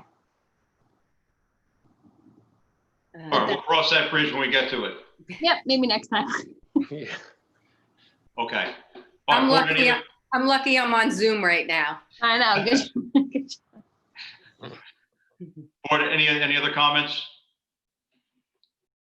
Okay, then I do want to at least move forward and have some sort of resolution on this tonight. So I will ask that a board member make a motion for the application at 234 Franklin Ave. Let's move this through. It's already almost 10 after 9, so I'll entertain a motion on the application. I'll make a motion to approve 234 Franklin Avenue, block 263, lot 21, as proposed. I'll second it. So the motion was made by Mr. Borst. Second by Mr. Tanis.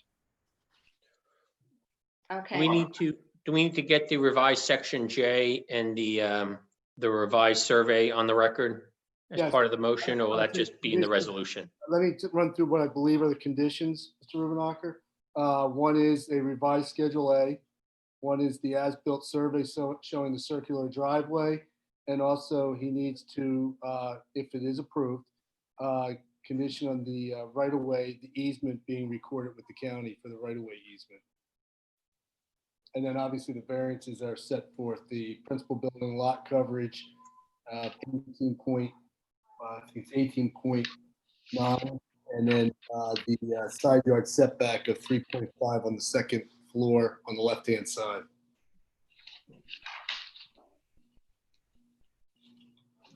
Okay, thank you. So we have a motion by Mr. Borst, second by Mr. Tanis, correct?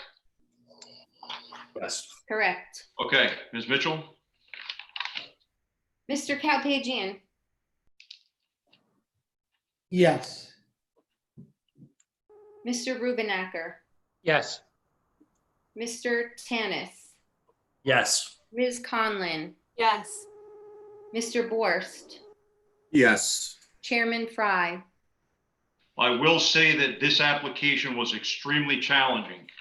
I do just, for the record, this is an extremely undersized lot. There are a lot of challenges to this.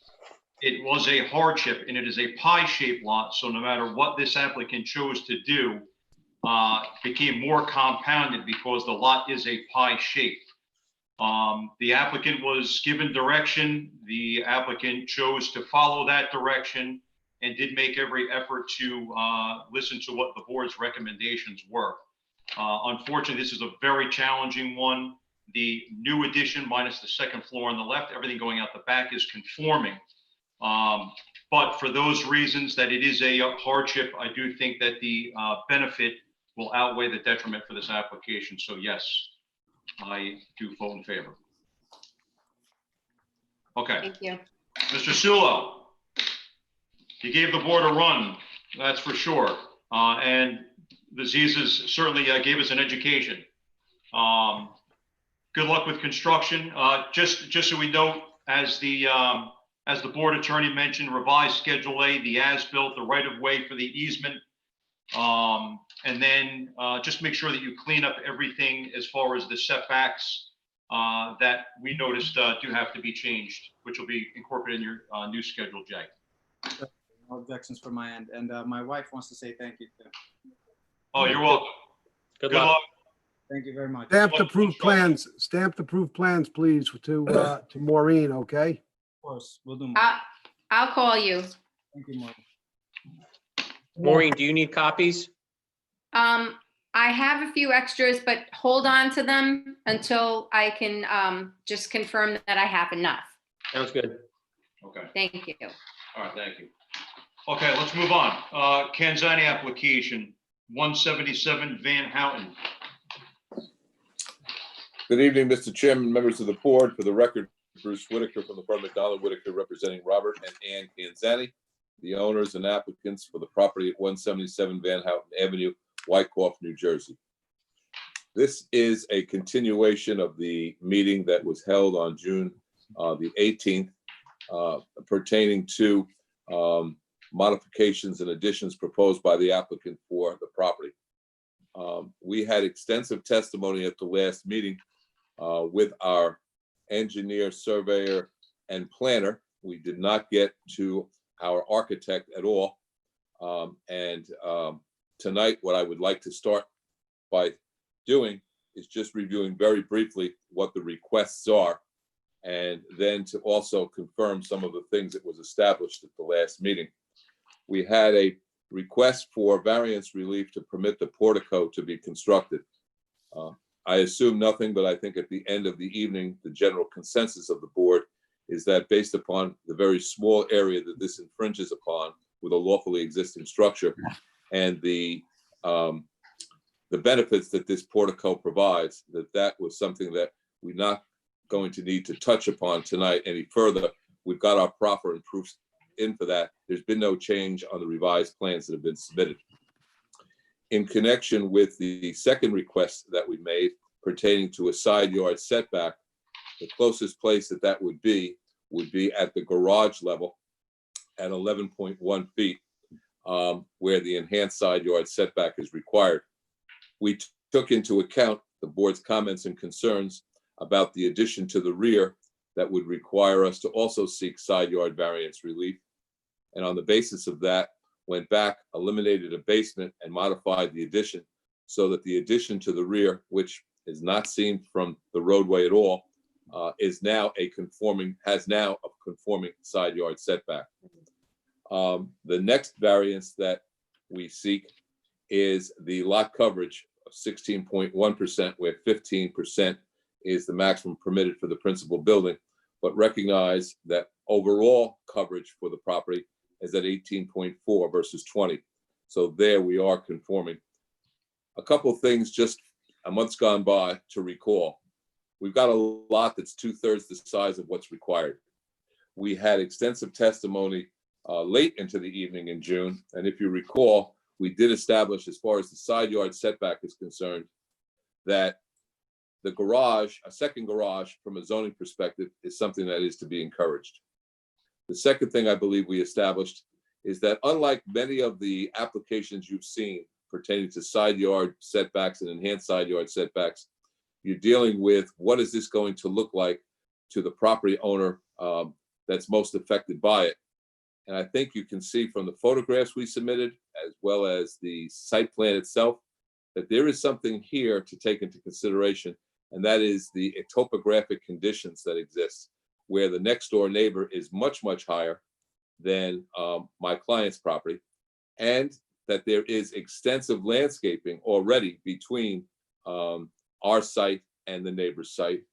And then most importantly, Mr. Barry, the next door neighbor, you were kind enough to allow the testimony of all the neighbors that surround the property that are most affected by it, but especially Mr. Barry, the next door neighbor most affected, that without any uncertain terms, he was totally in support of the application. And I think that goes a long way to showing that from his perspective, housing a second car in a garage, infringing on a side yard setback with the disparity in topographic conditions, was sufficient for that neighbor to come out and stay out late at night, if you will, even though it was virtual, still had to stay up in connection with supporting this application. So on that basis, we had taken the position that with the substandard conditions we have lot width and the substandard conditions we have in connection with lot area, that we fit within the criteria of the C1, and also that we fit within a criteria of C2. The overall upgrading of the structure itself will have a substantial benefit and a streetscape substantial benefit. And that's before I've even gotten to Mr. Kanzani to explain what I think is a very appropriate and good looking plan that he's provided. Recognizing that with the plan that we've submitted, this is not your basic high two-story home where the second floor is a full second floor with then a half floor above it, but more of an architectural standpoint of the dormer look, which reduces the overall impact of a home on a substandard lot. That's an overview of the application to bring you up to date. What I'd like to do tonight is to have Kirsten Osborne just testify very briefly as to what the modifications are.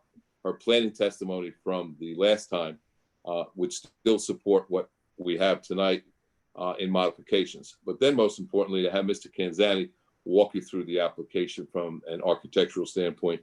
And then from there, I would do a summation. Unless there's any questions of me, I would recall Kirsten. Just briefly, there were some new submissions, Mr. Whitaker. We could mark as A2. That's the architectural plans, 5 sheets, dated 6/23/20. Revision. I'm having trouble listening to you now, David. Mr. Becker. 2 sheets. Revision 6/28/20. I think we lost him. Dave, can you hear us? Yeah, I froze there for a minute. Did you hear Yep, that, you're Mike? back. It's Thank you. okay. You're freezing up. And then, yeah. Can you hear me now? I can hear you, but it looks like an old movie with lip syncing. A little delayed. And he's All right. frozen. And Ms. Osterkorn, you were sworn in last time Yes. and also accepted. So I'm just going to remind you that you're still under oath. Yes. Am I frozen at all by anybody? No. Okay. Constantly is me. I apologize. All right. Nice to Ms. see everybody. Osterkorn, let's go to the plans that have been marked as A3, I believe, which are the revisions to your plan. And I'd like you to explain what the modifications are that have been made. The main and biggest modification is in the rear yard, the living room. We took into consideration the comments from last board meeting of meeting that enhanced side yard setback. So we shifted the addition in the rear to meet the 25-foot requirement, which slightly slid the addition over towards the septic, but we still met the setback requirement, which I believe part of most of the conversation had to do with the basement and whether it was a basement or a crawl space. So as Mr. Kanzani had provided the plans, we were able to show the non-basement area and make that addition slide over to both meet the enhanced side yard setback and also meet the setback to the septic system. And as explained, or well, shown on the plans, it was discussed in the work session, the overall square footage is still the same. For building square footage, the gross floor area slightly increased with going up to the second floor, but the building square footage, some of the numbers were shifted with where everything was placed, but the overall for impervious coverage ended up still being the same. And that was basically the main change. Addressing a few of the comments that were mentioned in the work session, the underground electric, it will be brought underground. I can show that on a plan if approved as part of the resolution to show that they will be. I know that it's part of the town to try to bring the electric underground. They'll do that. While we had focused on landscaping, I did, it slipped my mind to show it around the EC units, but they are planning to propose landscaping around the EC units. I know that that is important and should be a buffer. So I will, if approved, I will add that as a condition as part of the resolution to add some landscaping buffer around the EC units. And the other comment that I just wanted to address slightly, which Mr. Kanzani might be able to touch upon too, was the question about the mudroom with the 2-car garage. And it was when I discussed last month the benefits of the 2-car, and while that does create the setback, we were trying to maintain and keep the house as much as possible. And if for when you were out there and how the house is laid out, that door entrance is the main entrance to the left or to the right of the garage, not the main door, the side one that they use. And that's how it's a mudroom, and that's where they go in and out. And keeping that garage size and how it's basically used today, we are bumping it out to the left, that we weren't looking upon changing that interior in that area as much as possible to maintain what exists today and how everything functions. So while I do know that was a slight question about possibly making it smaller and shifting over to get away from that 11.1 setback, what I would say is it is trying to maintain as much of that original part of how the house and the function goes in today, which is entering into that room and keeping the size of where the garage is today, that it is bumping it out. And part of the planning previously was about closing 2-car garages. While we do know that it was that setback to the side, as Mr. Whitaker had mentioned before, with the topography of the land, we are set lower than the neighbor to the left. It isn't a straight flat across. We are set lower. It's not a big wall going up with the second floor stepped back, that we do believe it's not a big detriment at all to how everything looks. And when you're coming in for all the streets, for those that have driven by, that slight expansion to the left for the garage is not a huge impact to the look of the house, and everything else is behind. And now we have shifted everything over to meet that enhanced side yard setback. So we do believe we're meeting as much of the criteria as we possibly can for the variances requested. Ms. Ostakorn, the garage that's being proposed and the reduction in that side yard setback, am I correct to say we delivered photographs that are part of the application? That garage basically extends where the wide driveway is now, correct? Correct. Yes, absolutely. It was the intent. Yeah. So that driveway, if it went back further right there, it would just be an open driveway with a car outside. Absolutely. And we would not be going over coverage at all. And they'd have every right to do that and park a car there without any coverage or being enclosed at all. Like in connection with the air conditioning, just to keep the record straight, the air conditioning units are being placed on the right-hand side of the house where the side yard setback is more than the 25 feet, correct? Yes. So there's enough area there to screen it. We don't have air conditioning units on the 11.1 side. Absolutely, yeah. We will add that screening, and that's requested. And would it be correct to say that the basis and foundation of your planning testimony in favor of this application that was testified to at the last meeting would still support the application based upon the revisions you've made. Yes, correct. Thank you. I have no further questions. Board, do we have any questions for the engineer? I do. So from an engineering standpoint, the slab on grade underneath the mudroom, that could very well be a garage floor, correct? The it slab on something- grade under the mudroom could be a garage floor. Well, I'm asking the question as right now the mudroom sits on a slab on grade, correct? Yes. So would it prevent structurally to use that floor and shift the garage to the right into the mudroom? Structurally, I can't answer that question. I'd like to reserve that question to Mr. Kanzani, who's our next witness. Okay. Okay, Whatever you structurally, I wish. can't answer that question. Thank you. Board, anyone else? Question for the engineer? Okay, No questions, Carl. okay. Mr. Whitaker, let's move on to the architect, please. Okay. He was sworn in, David, at the last meeting. Is David there? Mr. Becker? Sorry. Say He again? was sworn in. He was sworn in at the He last meeting. was. I'm sorry, Yeah. Mr. Wicker. He was sworn in before. He was accepted as a profession, as an expert. So I'm just going to remind him that he is still under oath. Thank you. Sorry for the technical problem. Chris, I would like you to go to the plans that we have dated 6/23/20 that's been marked as A2. And I would like you to explain to the board the basis of these plans, what went into the concept and the creation of the plans for this lot, and walk us through the plans. Good evening, Chairman, members of the board. Thanks for your time tonight. From the jump, the overall intent and goal is to kind of maintain some of the scale and charm and height of the existing Cape Cod style home rather than trying to update it to a larger, boxier colonial look. And with that, improving upon the exterior aesthetic and modernizing the interior spaces.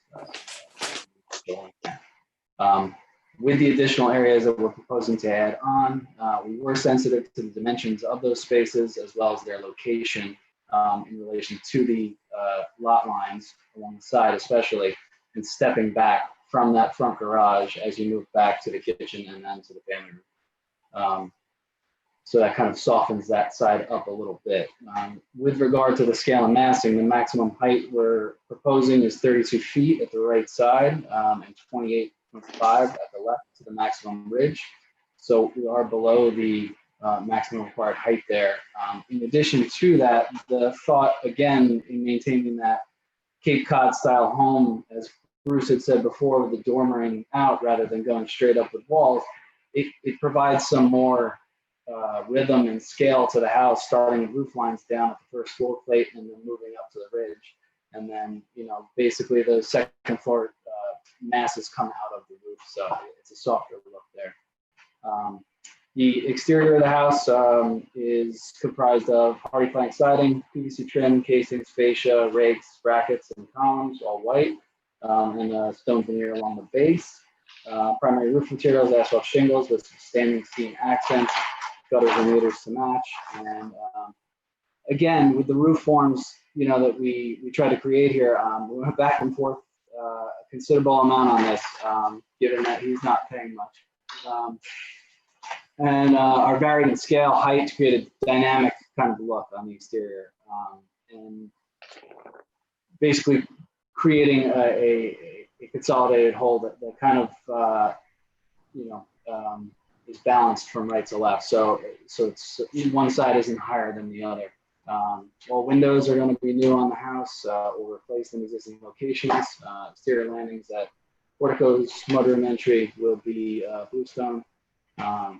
And so, as to point out what, to follow up on what Kirsten said before about the location of the mudroom and the possibility of expanding the garage or relocating the garage within to that mudroom, there is an existing elevation difference between the current garage slab and the mudroom as it is now. Currently, the mudroom right now is at the level of the main house, so it's actually 4 or 5 risers up. So we believe the original house had that mudroom kind of 2 steps up, 3 steps up from grade or from the garage level. So the intent here is to drop that back down to that slab that is, call it 1 foot below the main house and also 1 foot above the garage slab to achieve 2 things: create less steps into the house so you don't require a railing. 2, it also creates additional height within the mudroom space. And then at the rear, as you move back into the kitchen, breakfast area, and family room, you get an additional foot of height there with a flat ceiling. So, you know, more common in today's construction, you're at a 9-foot ceiling height. So that was kind of a thought in, you know, why we were leaving that bit there. And rather than, you know, the thought is to take, you know, it's an existing cape, 2x6 rafters, you know, they're inadequate, you know, from an insulation standpoint. So the thought is to take that roof off, rebuild the whole roof, but maintain the existing perimeter walls of the house, and I guess minimize the amount of, you know, existing foundation that we would be taking away other than the existing garage. Mr. Canzani, just to follow up on that and Mr. Borst's comment and question, which was a good one. Would it be correct that if you eliminated that and shifted the 2-car garage over, that would create quite a difference aesthetically and architecturally with the roof lines that you're currently created? Correct. I think in order to achieve what we're trying to do as far as the second floor, we'd have to go more straight up with the house to achieve the spatial requirements upstairs. So at that point, the effect that you were trying to eliminate might come back into play, and that means not having the Cape Cod look with the lower roof, but something much more flush and much more, for lack of a better term, bold and larger facing the street. Is that correct? Correct. And those roof lines that you have now with those various triangular shapes on the top, that all couldn't be accommodated if it was shifted over, correct? Correct. I can't hear you right now. Correct. I have nothing further at this time. Okay. All right, thank you, Mr. Canzani. So I will start by saying it is a beautiful design. I think we said that probably last time. We are familiar with your work. You do very nice work, and certainly are bringing homes up into today's standards, and you've done a very nice job. So I think. I just want to put it out there, though, and I mentioned I was struggling with this application last time, and I hope you can appreciate, you've been around long enough, you can appreciate what the board has to go through to try to make a decision. And this one is sticky in particular because what's existing now is conforming for the most part. Undersized lot, you have certain things that are non-conforming, pre-existing. You're now creating it. And I think that's where we have the bulk of the trouble. And we did focus more on the back because it seemed like that was maybe an easy spot to hit that we could shift over, which is why we wanted to see more about the basement. And Mr. DeGennaro gave us testimony how far you could be from the septic, as we were not familiar with it. And I personally appreciate the fact you were able to shift that over, and that's now conforming. And it's not easy to get to the 25 feet. We certainly don't deny that. And Mr. Whitaker is very savvy at this as well, and he knows this lot is undersized, albeit not considerably, at 110 versus 125, but it is. And that is indeed a hardship in itself. However, to go from what's now conforming to a structure that's about 4,000 square feet, which is large, it's not huge. I don't think you're building a huge structure on this lot. I think it's coming across as big. You're going off deep in the back. You're definitely picking up. And then one can start to question, you're gaining a lot of square footage. An office, a den, or a study, an additional playroom, a family room. We have people that are trying to carve anything possible to fit another bedroom in, and they're 10 by 10. You have a 10 by 10 in this structure. That's an additional study, apparently. So I do kind of struggle with what you're looking to accomplish and how we could possibly compress this and still get the square footage. Plus, you do have existing basement. So I don't think it's a square footage issue. I do think you're trying to make it Architecturally, you're trying to create something. I do see what you're going for. I do tend to disagree. You're a very talented guy. We've seen it. I think you could take this, compress it, and come up with something that looks almost identical to this. I don't disagree with what Mr. Whitaker said. I do believe a two-car garage is the norm. I do see how in my garage, I can barely fit cars in. And you're probably going to be in a position where it's going to be used for storage space potentially. But I'm going to say, for argument's sake, for this, you're trying to get two cars in. So I looked at seeing, is the garage wider? Can you possibly shrink that? I don't know that that's much of a solution unless you went to a 1.5 car. But I just want to get it on the table, and then I'll let all the other board members speak. I don't want to take too much time on this. But for me personally, I'm really struggling with going from something conforming to now non-conforming, and it's not even close to the 25 feet. It's not even close to 20 feet. It's not even at 15 feet. So in an RA 25, 20 feet would be where you are. You have to go to 25. And for me, it's a real struggle to add another garage and not get any closer to the 25 feet. And I don't think you can achieve it. You won't be able to get anything that you want if we made you go to 25 feet. And then you're taking down a substantial portion of the house. But I did hear you testify. You're trying to keep as many walls as possible because that's also a consideration. And we do appreciate that. And from a cost standpoint, from a whatever standpoint, you want to maintain whatever you can with the house, I can appreciate that. I've been through the whole process myself. I'm just telling you, for me personally, I think there is an option. You're already changing the grade in that mudroom. I would like to see it shifted over so you get that garage at least 15 feet off. Reason being, and I want to give you a reason why. You have an undersized lot, which is a hardship. So to hold you to the 20 might be a challenge. It's undersized. But even in R15, to get to 15 feet, I think you can do it. I think you can shrink that down. The triangles, the angles that you have in this, it would just be a little more compressed, but I think you would still accomplish what you're looking to accomplish and have a beautiful structure and have everything off the back. And I think by doing that, right behind the garage, looks like it's a sitting area in the kitchen. It looks like that would be about 18 feet, if my measurements are correct. Immediately behind the garage, looks like it's about 18 feet off the property line. I think that's probably okay. I'm not going to speak for the other board members. And then you push even further to get to the 25 for the family room. Absolutely in the right direction. I think if that garage, for me, if that garage were closer to where that kitchen is, I think it would be a much easier sale. And I think the board would have a much easier time saying, okay, wait a minute, somebody just had something conforming, went to something non-conforming, self-inflicted, and then tried to go 11 feet off the property line. It's a struggle. And it's not to knock the design. I love the design. I absolutely love it. I think it's beautiful. That's just me. We spoke about the front, and I want to try to get through this, and I'll open it to the other board members. I'm okay with the front. A portico is an easy sale for me. I've seen people slip off the front steps because there is no overhang, and it gets icy. To me, that's a safety factor. I'm okay with that, and I think all the other board members are okay with it. The screening on the right-hand side, Ms. Osterkorn pointed out before, putting up screening, I don't think the board would have an issue with that.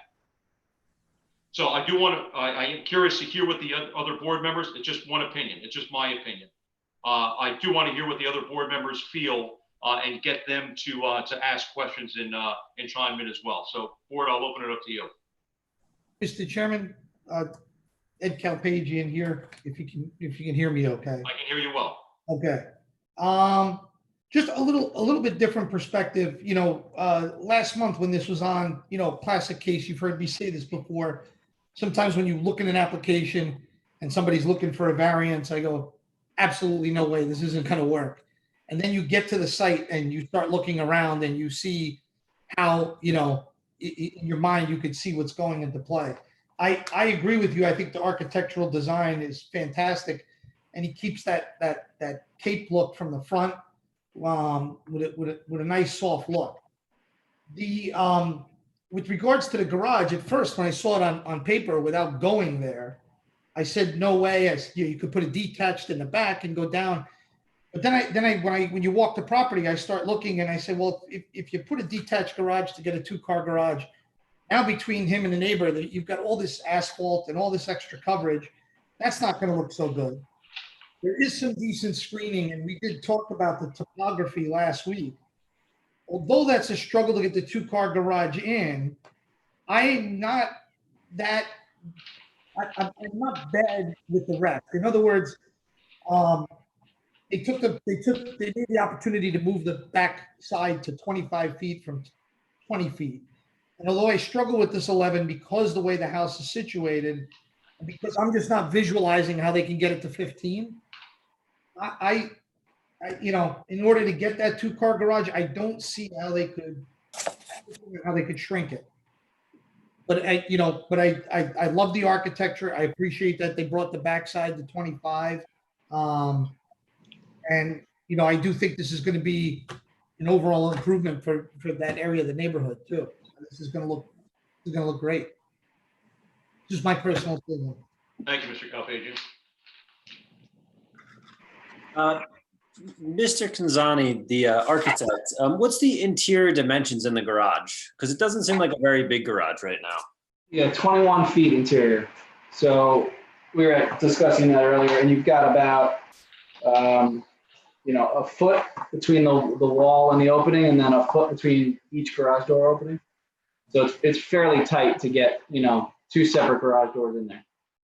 And what's the standard, no restrictions barred for a 2-car garage in most of the homes you're designing at this point? It's about as small as we like to go. Certain towns will require a minimum of a 20-foot width.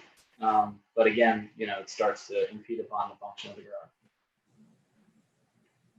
Yeah, I kind of agree. I don't know where, without going down to a 1.5 car or really a 1 car, I don't know where we can really go with that too much smaller. The only thoughts I'd put into it is looking at the second floor. How much of a step back is that second floor gable end as opposed to the outside garage wall? 1 foot 4. So my only thought is has there been any thought into stepping that gable end back a little bit more? I know it's going to shrink that bedroom down, which isn't a huge bedroom, but it would definitely be less of an impact on that side, because you're going with, different architectural styles. You have a shed style dormer on the other side. Is there any way to kind of minimize that or shrink down the windows? I know you have a small knee wall, roof line coming up, but is there any way to maybe bring that back a little bit more so some of that second floor mass is a little bit, less on that encroachment?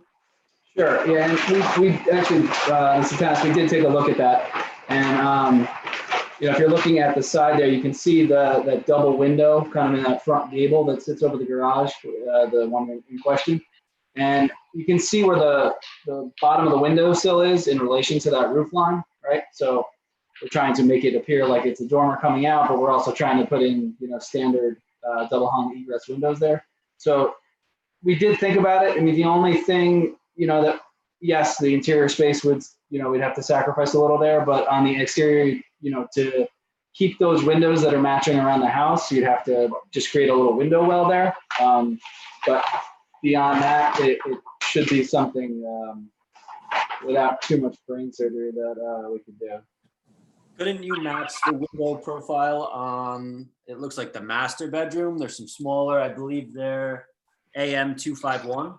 So we could, it wouldn't meet egress requirement for a bedroom there in that location. So those are, basically behind the bed. And then on the other side of that master bedroom, there are egress windows. So yeah, we could include them here, but we'd have to find another space for an egress window. The ones on the front of the front gable count? Correct. Those are not currently. Those are matching. The thought there was to match the dormers that are at the windows in the dormer that are on the right side of the house with the shed dorm. So we're trying to keep the balance of the size of those windows there. Understood. Thank you. Yeah.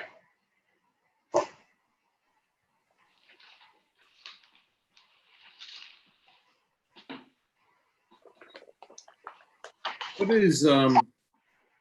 is the elevation change from the garage floor to the mudroom floor? Is that one step up?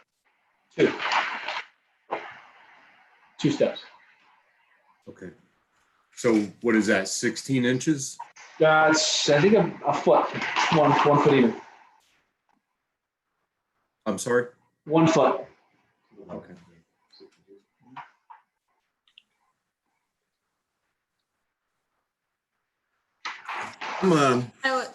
I just have a really tough time with that 11 foot.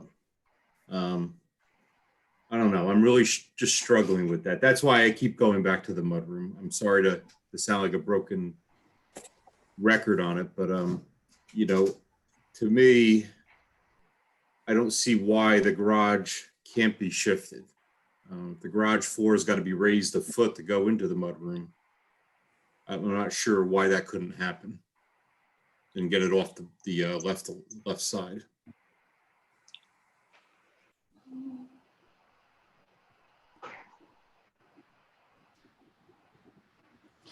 I'm just looking at the plan now too. I mean, I believe with everything that the intent of keeping that door entry and where that initial 1-car garage is and just coming out to the left side of it. So shifting everything over, I'm looking at the impacts all the way down to the street too, of changing the alignment of the driveway. Of depending on what goal and square, footage we're trying to get for a setback, shifting everything over. We were holding and maintaining an existing drive and a curb cut. And now to introduce coming and having to enter and cut over to the right of shifting everything over, while it might seem, feasible with a couple steps inside, the impact to the front, it didn't seem like the best idea for the design of it. I mean, talking about the grade change in a couple feet when we're looking at the neighbor and the impact to the left of that area across the frontage being pretty flat, and lower, that would be the best opportunity to maintain as much as existing as possible, which is the existing driveway, which is a 2-car garage. So now trying to shift everything and change what's already existing, it was trying to work with as much as existing as possible, which is that ultimate width that is at the end, which is exactly what we're needing. So now trying to shift everything over, we're entering from the curb cut and now coming over to the right more, which just, it didn't seem like the best idea. While it might look on paper to be nice, and now like entering in and coming in and going over to the right when everything is kind of where you enter in straight in and right there, that like was the intent and purpose, is that 2-car garage to be right there, not come in and shift over to the right. As I believe you're making some good comments, to change a curb cut and to put in some new Belgian block is not really that big of a deal, right? So I guess I'm just struggling. I'm just letting you know how I feel about the 11 feet, right? So we're taking a house on the left side that conforms, and the house is beautiful. The architecture is beautiful. I have a struggle with the 11 feet. I don't see the need. Go to a car and a half, take 4 feet out of the garage. I don't know what to say, but I have a struggle with 11 feet. So I'm just telling you my standpoint and my opinion, and I think from that you're hearing how I'll probably vote. So just throwing it out there. Mr. Chairman, when all the comments are made, I'd like to just address what's come up, because I want to just share with you my position, a little bit different perhaps from where I started out, but just to explain certain perspectives from a planning and a variance criteria standpoint. But I'll reserve until all comments are made. Or do we have any other comments or questions for the architect or engineer? Hey, Carl, this is Eric. Appreciate what the architect did in the back. I know we spoke a lot about it last month. appreciate taking that out of the setback for the family room as well as the master bedroom on the second floor. I'm really challenged here with this design. I see the the benefit of the design. However, I also understand the challenges of the board here based on a self-imposed hardship, self-imposed, really no hardship. So we're struggling here. But I do like the design, and I think the house, fits in the neighborhood if it just had another 4 feet on the side.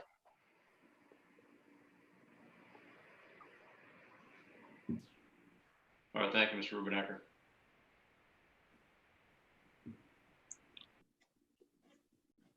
Ms. Conlon, anything you want to add? No, I'm struggling with that as well, but I think the house is just so beautiful, and as a mother too, taking away the mudroom to move the garage over, I would love to have a mudroom. So I would struggle with that as well, and again, having a two-car garage this day and age, most everyone has it, and it fits with the character of the neighborhood. So I think that weighs in favor of, getting so close to the property line in my mind. Okay, thank you. All right. Mr. Whitaker, did you have anyone else that was going to present tonight or no? No. Okay. Why don't I open up to the public to see if there's anyone that has questions for anyone that's provided testimony so far. Did we lose Ms. Mitchell again? Oh, no, she's on.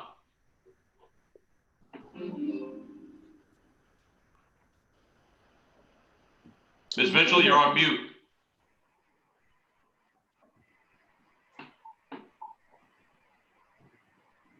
Maureen, can you hear me? Mark Benz. There you are. There's one attendee. I don't know what application he's calling in about. That's Mark Benz. Yeah. Mr. Benz, are you on the line? Can you hear us? Unmute. I'm asking him to unmute. You should make him unmuted. Trying. You have the power. I know, but hold on.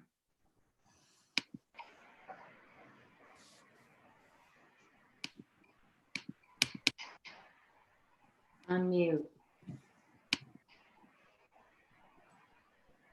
Hi, yes, this is Mark. I'm just actually observing. I was thinking about for later plans. Okay. Okay. All right, you're taking away some key pointers. All right. You can hang out and listen if you'd like. All right, so it doesn't look like we have anyone else going Nobody once. else has called in. What's that?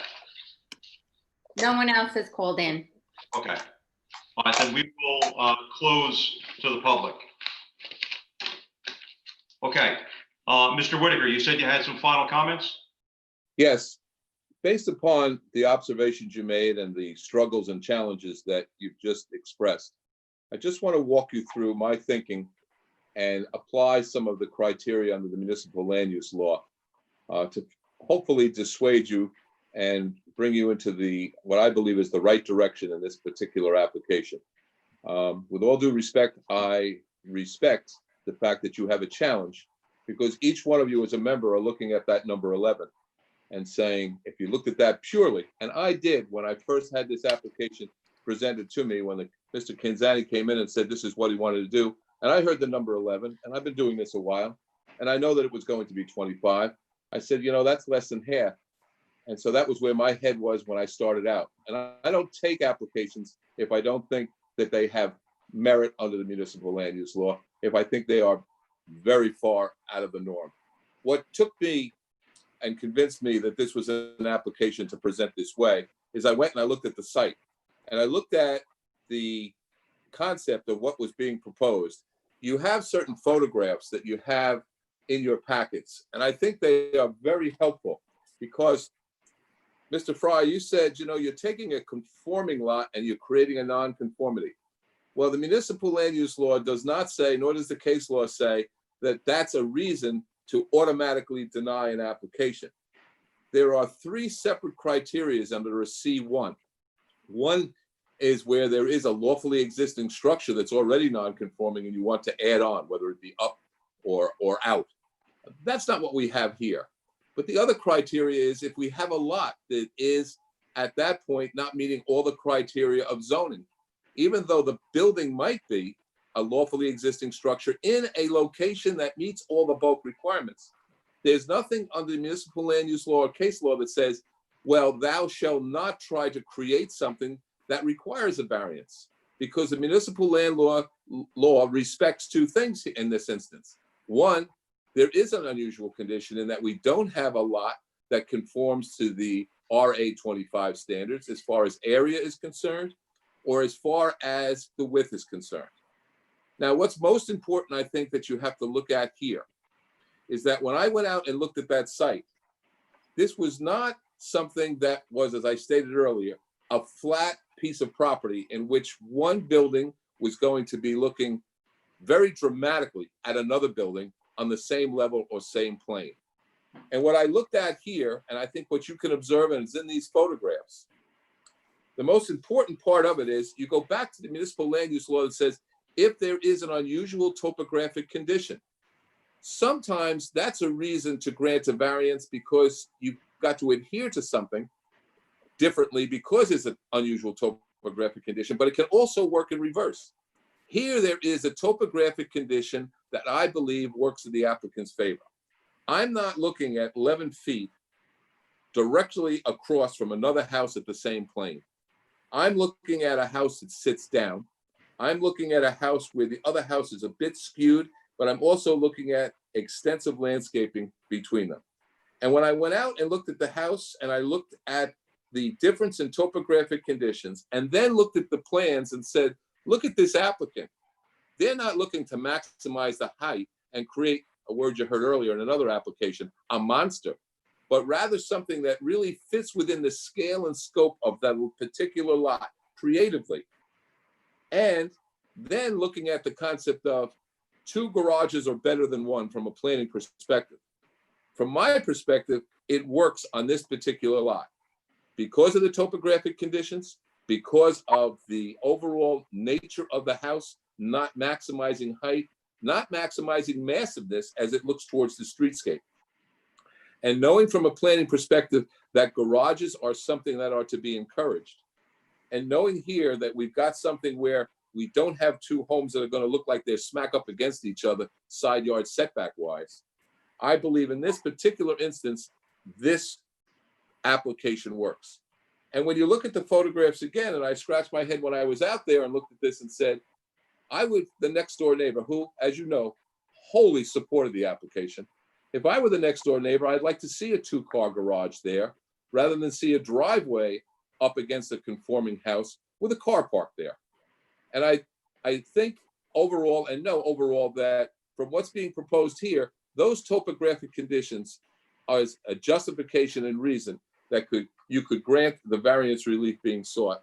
And as part of your foundation and basis, couch it in the terms that one of the other reasons being is that the house and the dwelling unit as proposed does not have the massiveness that would be permitted as a matter of right if it was a conforming house with height.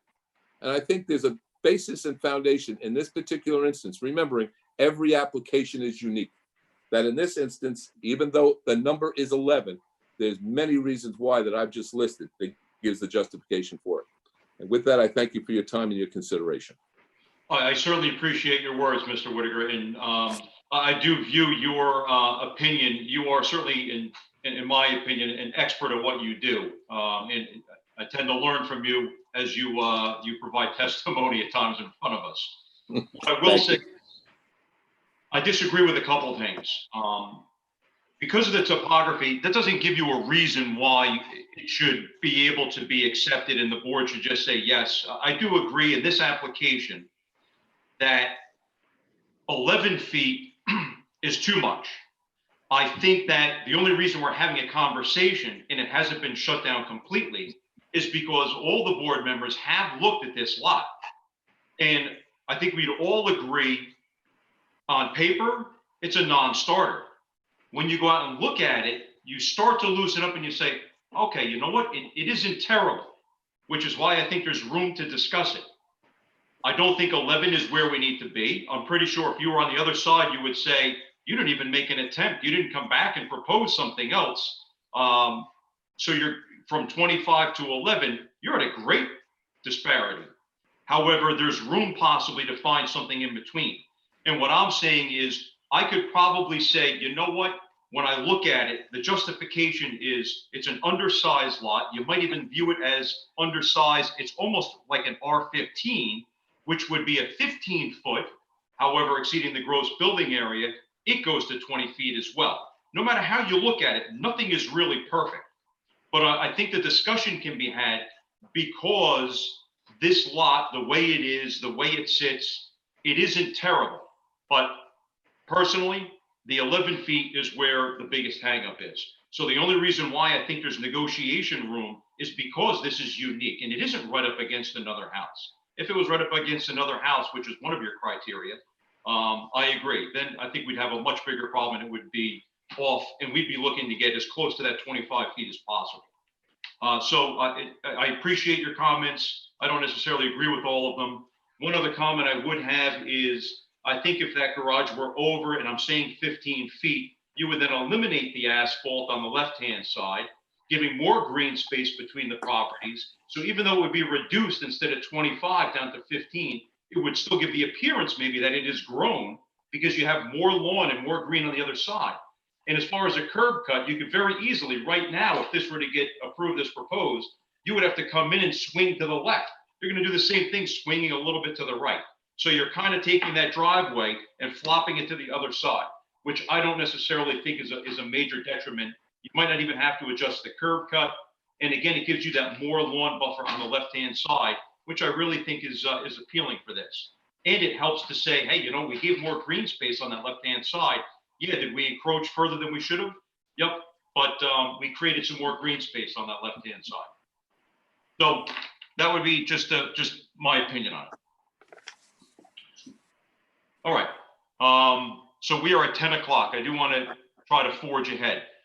Carl, can I get a couple more questions of just really, I want to just kind of frame some things in my head real quick. Sure. And I think these would be directed at Ms. Osterkorn. And Mr. Whitaker, I'm also referencing the pictures that you provided in the original application. And in the packet of pictures, I'm looking at the last one, which you can see half of the, I guess, on the left-hand side of the picture, you can see just the edge of the neighbor's house. And just for the record, that's the neighbor to the left of the Kanzania residence. That's the neighbor's garage, if I'm looking at this correctly. Can you confirm that, Ms. Osterkorn? Yes, that's their garage. Okay, thank you. And then those evergreens there, I'm guessing approximately what, 15 to 20 feet tall, approximately? Yeah, I'd say 15. Okay, and then from there, what's the height of that retaining wall, the first retaining wall, we'll call it? And the shadows aren't helping this picture, but I think I do recall driving by and stopping by this. Hold on one second. If you go further into the packet, there's a view from the backyard that looks at that wall as well. Well, there's two retaining walls, correct? Yes, there's two. Yeah. I think you guys can still. The first wall with the evergreens is, and I'm doing, I don't have my exact top and bottom numbers going off of it, but it's about 2 feet. Okay. And Yeah, Kirsten, I just ran outside and measured it. It's there you go. The upper wall is 20 inches, and then the lower wall closest to the existing structure is 18. Is The what? lower wall is how much? 18 inches. The one that's basically on the property line? Yeah, It gets bigger as it goes further back though, right? correct. I'm looking at a backyard picture. It looks like it's halfway up that fence. No, it's bigger past the fence, but we're talking about where the 11 foot where the garage is. Right. In the front, but past the fence, it's taller. Okay.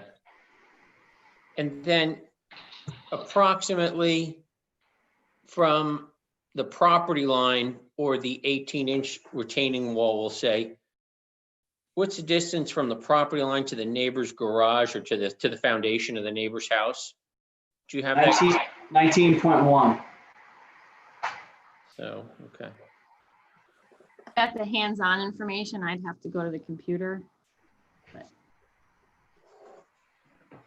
Okay, and then also,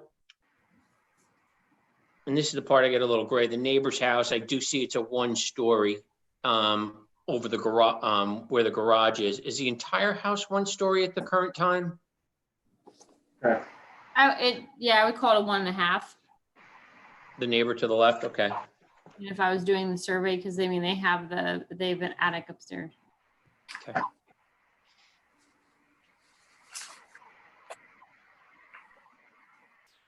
All right, I'm just trying to get in my mind the elevations, the distance from the property line. So approximately it would be 19 plus 11, so approximately 30 feet between the foundations of the houses as existing. I mean, if built, if approved.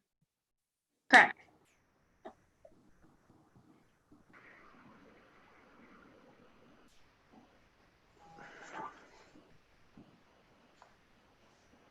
And then, can you explain to me, Ms. Osterkorn, the 4 proposed Spartan junipers that are proposed on that left-hand side? Yes. What type of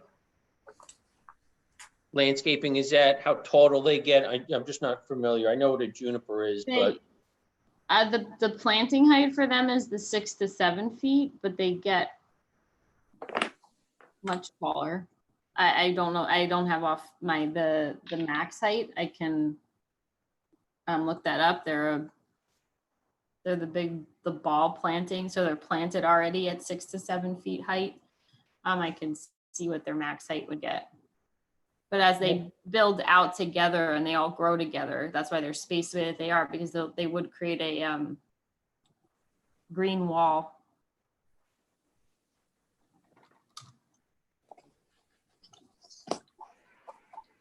Mr. Borst can probably help us with that too. Probably. I am not familiar with that, so I apologize. well, I stumped them. You Spartan- stumped the expert. Spartan, it says the Spartan juniper gets 15 to 20 feet. So, I mean, planting it down and coming up, through the height of our building, in essence, with the garage next door, I mean, even if they had windows there, it would eventually get to the buffering that it would buffer it not to look massive. They've got their trees that are going to grow looking at what their trees have and how they grow every year, and then factoring in our trees and the fact that our second story does step back. It's not we're not creating a wall, and with the landscaping, it's not a visual impact to the neighbors at all. And so when you factor in both of their plantings that they have, and even if they were removed in our plantings, the 11 feet won't seem like 11 feet because it won't be visually, you won't be able to see that. When you're standing on one neighbor to the other with all the steps in the grade and the plantings that are there.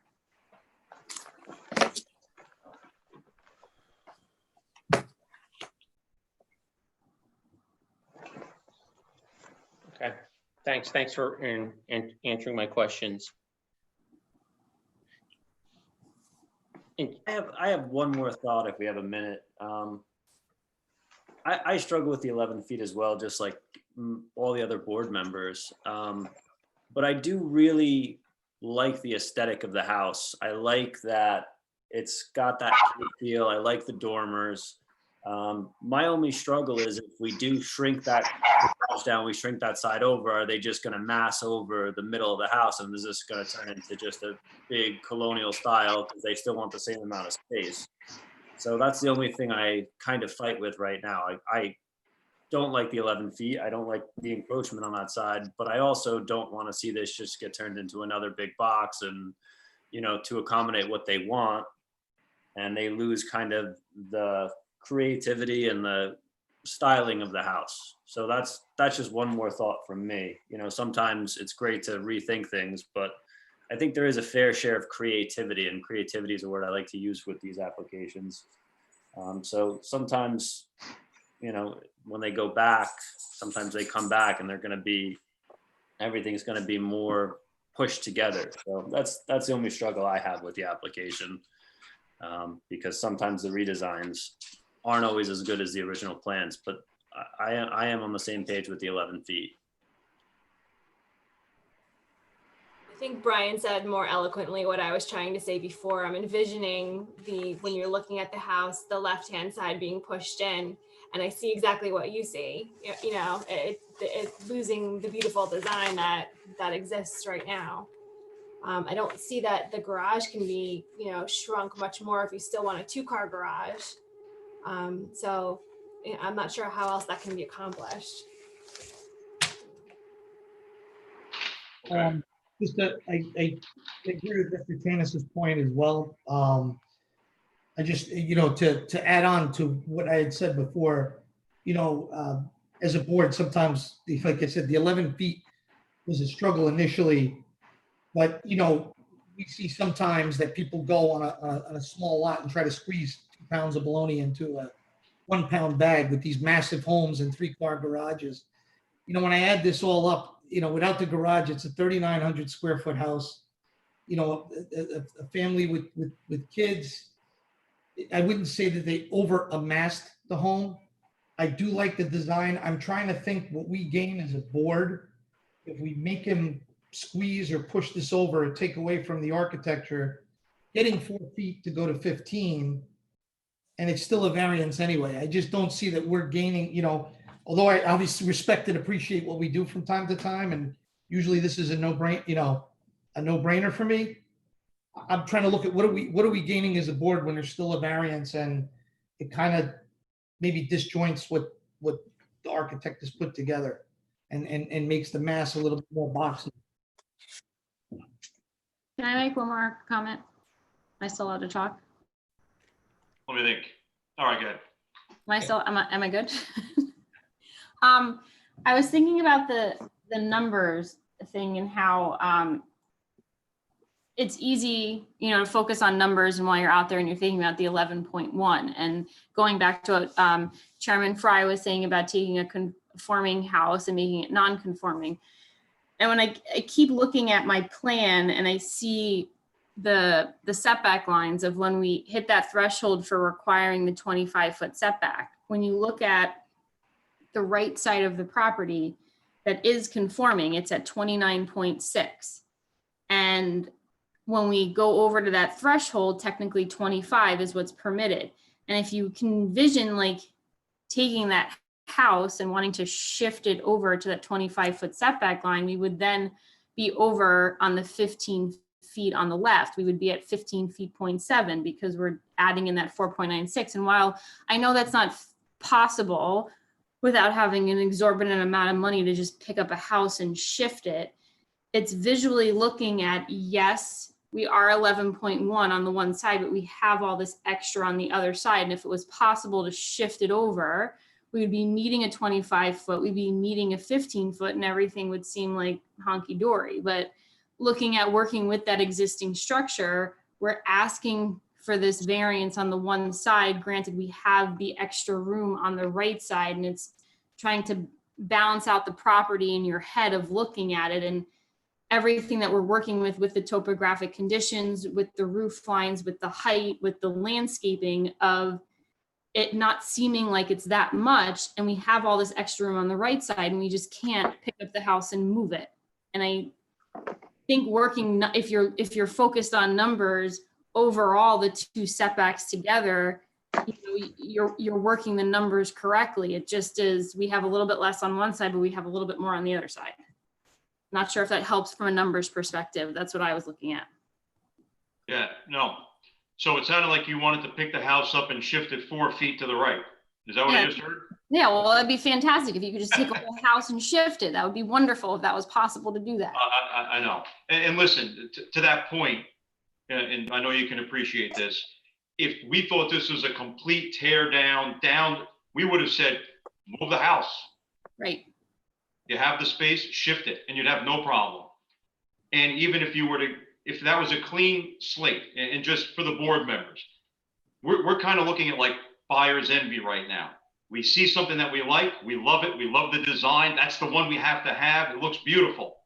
If we hadn't seen it and there was another one that came back 10 foot smaller, it could be just as beautiful, and we would say, wow, that design is beautiful. I don't want you to change it. It's absolutely perfect. So keep in mind, we're seeing something that is beautiful. We all like it. Nobody has said anything otherwise. There could very well be something that's 4 feet smaller that's equally as beautiful and even more beautiful. We just don't know. Not with Chris's design. He's like perfect how he does his stuff. So. Yeah. All right. So, all right. It's 10:15. Let's move this forward. So, board, unless anyone else has any other questions or comments, I would like to see if we can get a motion going on this application. Is that how Mr. Whitaker wants to proceed? Yes.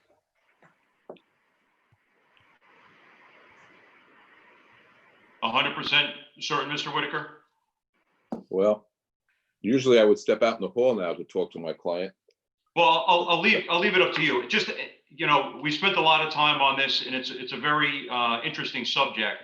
In all fairness to the next applicant, I do want to try to get moving. I will give you, if you want to take a couple minutes, it might be worthwhile to have the discussion. It does sound like the board is split. I don't know how it will go. I will leave it up to you if you want to. I'm going to have Mr. Canzani call me. I just want to speak to him now. Yeah, I think that's fair, Carl. I think that's a good idea. Yep. We can all go on mute.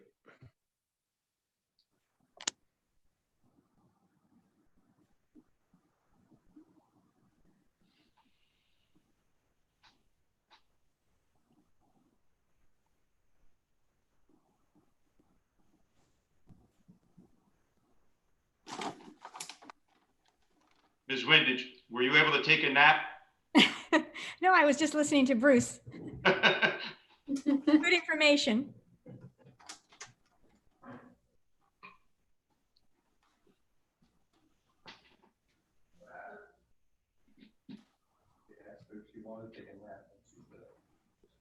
They're coming up. There's something about being approved.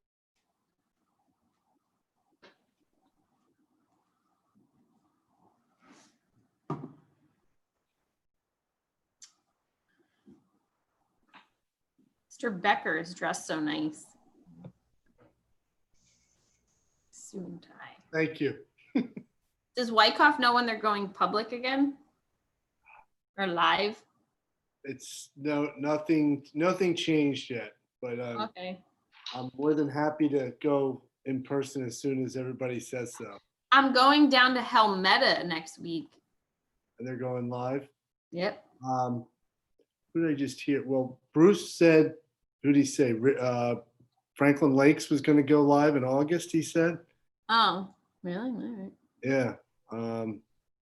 I've got an application in Glen Rock. I thought they were going to go live in August. They say now maybe September. I was just in front of Glen Rock last week. Yeah. I don't see them going. I don't either. I was told they'll be virtual in August, possibly September live, but I don't, because I have a client that really doesn't want to go Yeah. live because. Well, no offense to Glen Rock, but their board's really of the older age group. Exactly. This is one of the reasons, and it's not an application you really. I know, so it might be better if they stay not in public. And it's the urgency, the success is more important than the urgency for the application. So we'll see what happens. I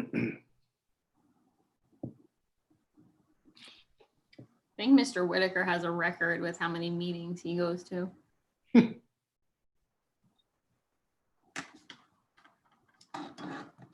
He hasn't shown any signs of slowing down. I know, right?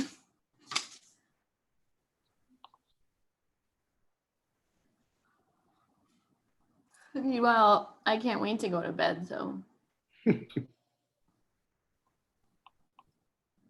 Well, it's a short commute afterwards, right? That's one bonus. That is one benefit, as opposed to Helmeta next week. I enjoyed last month. We were up till like 11, and I just had to go upstairs.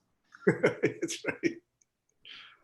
We're going to try to keep to that as well, as close to 11. Uh-oh. Sorry for the next application then, again. Oh, they're back. Doreen Wynn's not going to speak to me when I see her next time. Keeping it out too late. You're not making any friends, Bruce. I know that. Luckily, you're a nice guy. We would like to proceed, but before we do, I just went over this with Chris Canzani and understanding of perspective, and as a matter of what can be done. I know it's not a lot, but we can still have 2 functioning garages by moving that back in, so it's 12 foot rather than 11, and then maintain the 1.4 in the on the second floor back, so it would still be stepped back on the second. So we can make it at 12 rather than 11. But my client really wants to go with this design and with a 2-car garage.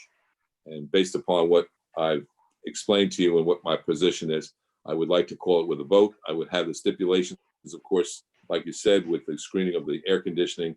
And the plan would be modified to show it as 12 rather than 11.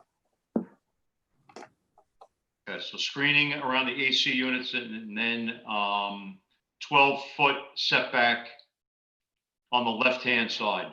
Correct. And underground electric. Yes, underground electric. And you'll maintain that 1.4-foot setback on the second floor. So basically the entire house, Yes. first floor and second floor will shift a foot to the right. That's correct.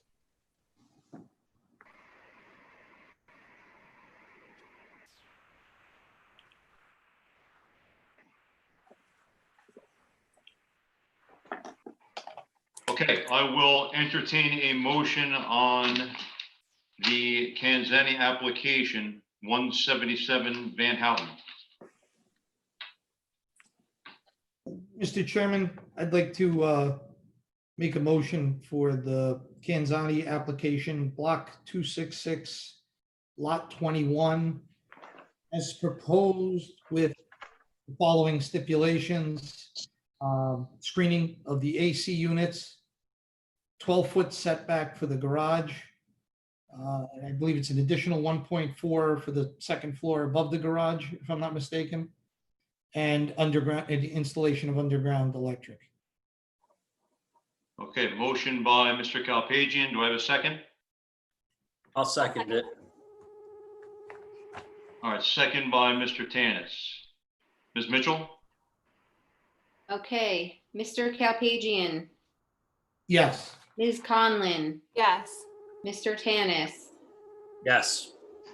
Mr. Rubenecker, Yes. Mr. Borst, No. Chairman Fry. No. So, Okay, 4 yeses, 2 nos. so 4 is a quorum. Oh, it's just a majority. Just a majority. That simple majority is all you Majority. need. Yes. Thank you Okay. very much for your time. Good luck with construction. Thank Thank you. you. Thank you. Okay, Thank you. Have a good night. thank you.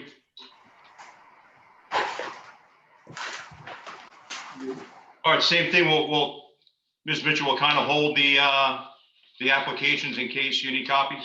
Please, yes, I'll let you know. Okay.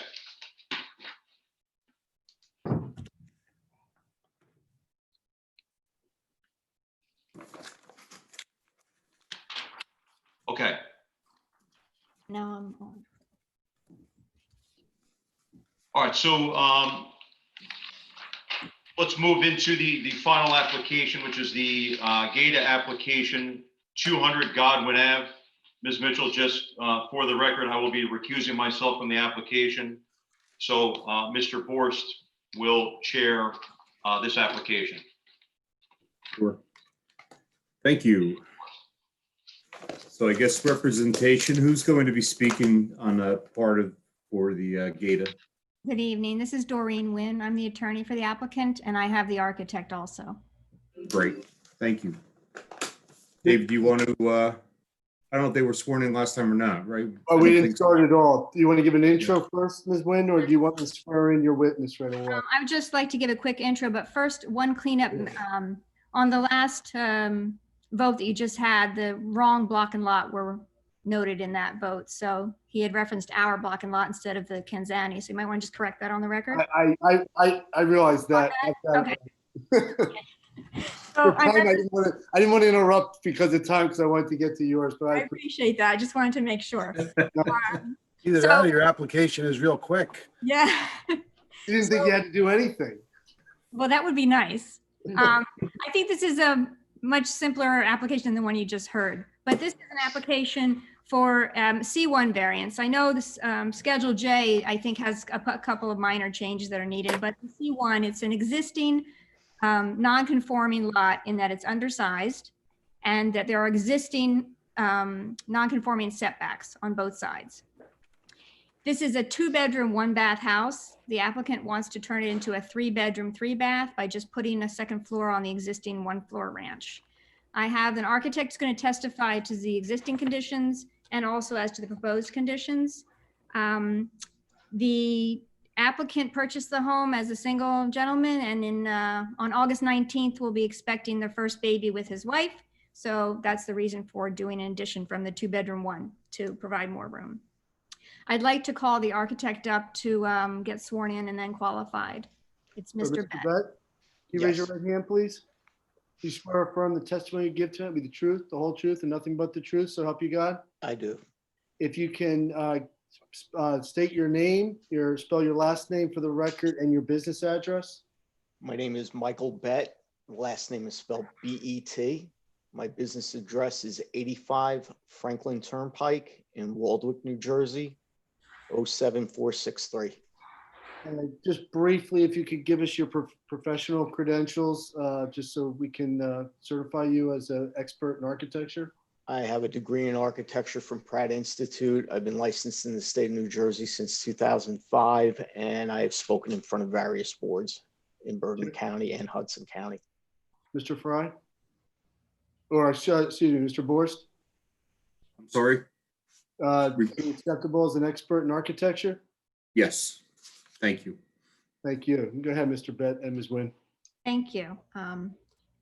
Mr. Bett, I think that we haven't marked the plans yet. If we can mark those as A1, if you can just describe the architectural plans, Mr. Bett. Before he does that, we will mark the whole submission as A1, and then he can just identify if he's Okay.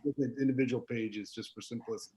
Okay, thank you. Mr. Bett, if you could just go through the existing conditions and the proposed changes.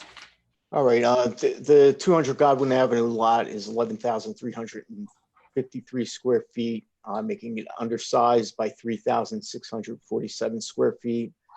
This application proposes a second floor addition with alterations to the ground floor level that will not affect the building lot coverage. The design will not increase the building footprint. The southeast elevation exterior wall will rest upon an existing ground floor exterior wall that is in current nonconformance with Wyckoff side yard setback requirement of 15 feet. The current wall stands at approximately 6.6 feet from the existing side yard lot line. An existing garage is in current nonconformance with the zoning side yard requirement of 15 feet. The current garage's northwest wall stands at 7.4 feet from the existing side yard lot line. This application proposes no work to the structure. The existing residential structure is a single-story slab-on-grade building of wood frame construction. The current dwelling covers an area of 981 square feet, making the residence out of conformance with the current minimum area requirement of 1,100 square feet, according to Wyckoff zoning. The proposed work will increase the dwelling area to 1,368 square feet, bringing the residents within zoning requirements, within that zoning requirement. The existing building floor plan consists of a utility room, accommodating electric panel, hot water heater and furnace. There are kitchen, dining, living room, bathroom, and 2 bedroom areas. There's a larger and smaller bedroom. The smaller bedroom currently is being utilized as an office. Closets exist in the corridor, the bedrooms, and the living room. The new design will include alterations to the ground floor level and include removal of closets in the existing bedroom spaces, as well as in the bedroom being utilized as an office, as well as living room. And in addition of a stairway that will access the new second floor will be installed at that level as well. The second floor design includes 2 bedrooms, approximately 13 feet by 10 feet, laundry room, master bedroom, and master bathroom. There's no basement, making storage a paramount concern to the homeowners. So the proposed bedrooms will include larger closet spaces than exists currently in the existing bedrooms now. The addition will be a wood frame construction and utilize conventional finishes on the new as well as the existing exterior of the building. The design's taking into consideration major architectural elements that are prevalent in the neighboring properties, including items such as finishes and roof style. It's my opinion that this is the best design based on existing zoning constraints and is most suitable when considering the aesthetic of the neighborhood. So, Mr. Bett, in addition to not increasing any of the existing nonconformities, this would actually eliminate one of the nonconformities as to dwelling size, correct? Correct. You don't have any further testimony. Are there any questions? So what is happening on the first floor then? I don't know if I missed that, but presently there's 2 bedrooms there, correct? Correct. And are those 2 bedrooms staying, or are they turning into other different rooms? They would be turning into different rooms. The existing office on the first floor, we'd be eliminating a closet that adjoins that room. That would continue to be an office. And the current bedroom that would be closest to Godwin Avenue would be more of a den or a study. Okay, thank you. You would actually be making that room smaller to put the stairway in, correct? Correct. And we'd also be removing a closet from that bedroom. Okay. Now you, just when you made a comment that you'd be eliminating a nonconformity, what was that? In terms of minimum dwelling size, because currently the minimum dwelling size is 1,100 feet and this house is 981. Okay, thank you. That is correct. That is eliminating, that is non-conforming just as a structure. So she's absolutely correct. I didn't realize there was an undersized. Yeah. Wow. Nope, she's right. Interesting. I learned something new tonight. Thank you. So I'll open it up to board members. Before I start giving any opinions, I'd love to hear what everybody thinks and any comments, questions for Ms. Nguyen. Mr. Bett. Mr. Bett, I have a question regarding the your calculation for building area footprint. Yes. You have a covered porch, covered patio listed. And Yes.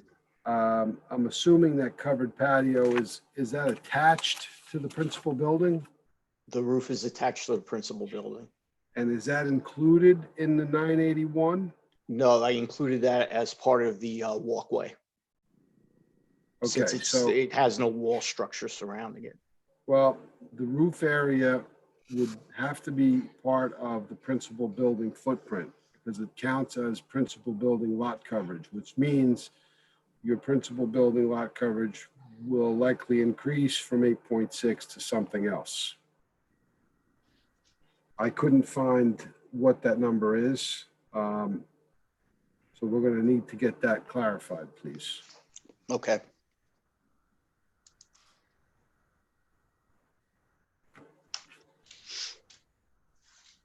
And your gross building area does in fact include the garage? Yes. It does. Yes, And it does not include the covered patio. it does not. Good.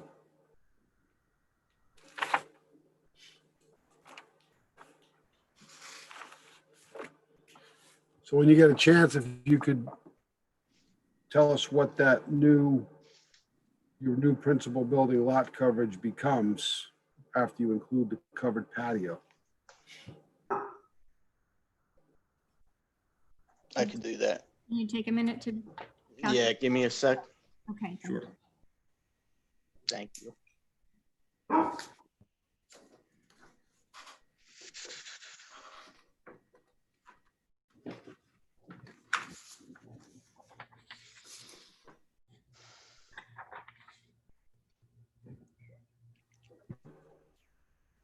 I'm just pulling it up right now.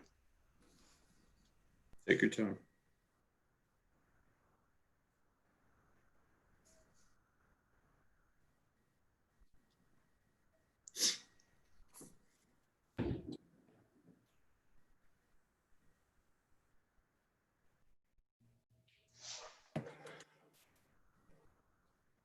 Come on, computer.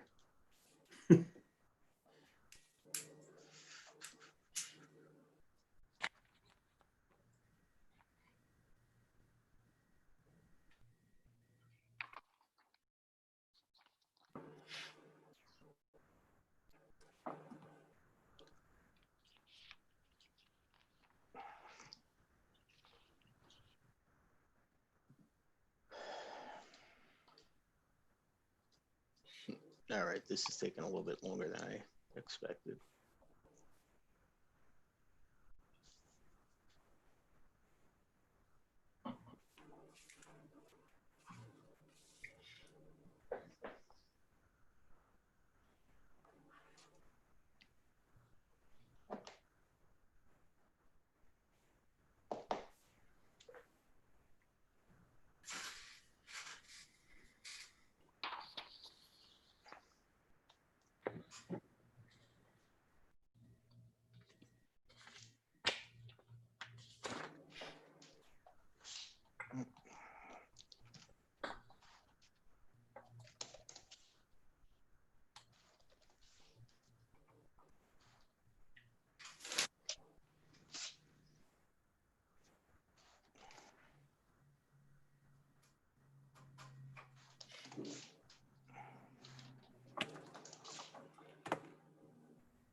That would increase it by 288 square feet.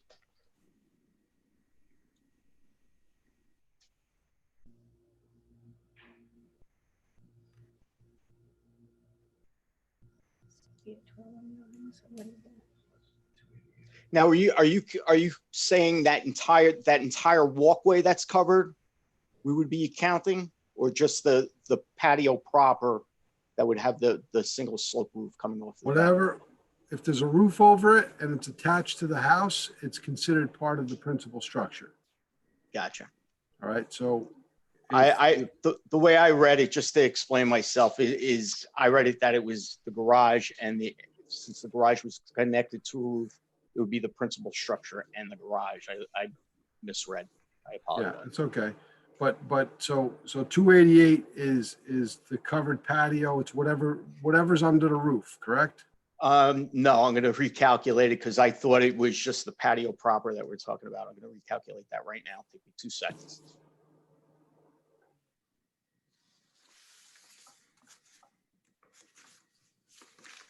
So it's like a breezeway that runs to the garage? Correct. Okay. So it's just over the walkway. So then that attaches the garage too. Well, that would become the attachment. It's 521 square feet. All right, so hold on a second. So what happens is you're saying the covered patio runs from the back of the house and it attaches to the garage itself? Correct. So then that is there's no accessory structure. It's part of your principal building. The entire, all the structures are considered principal because they're attached. So that means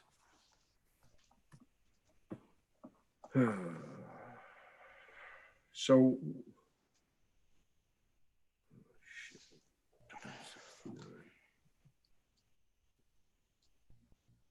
Maybe What enough- is the entire covered, let's call it a breezeway?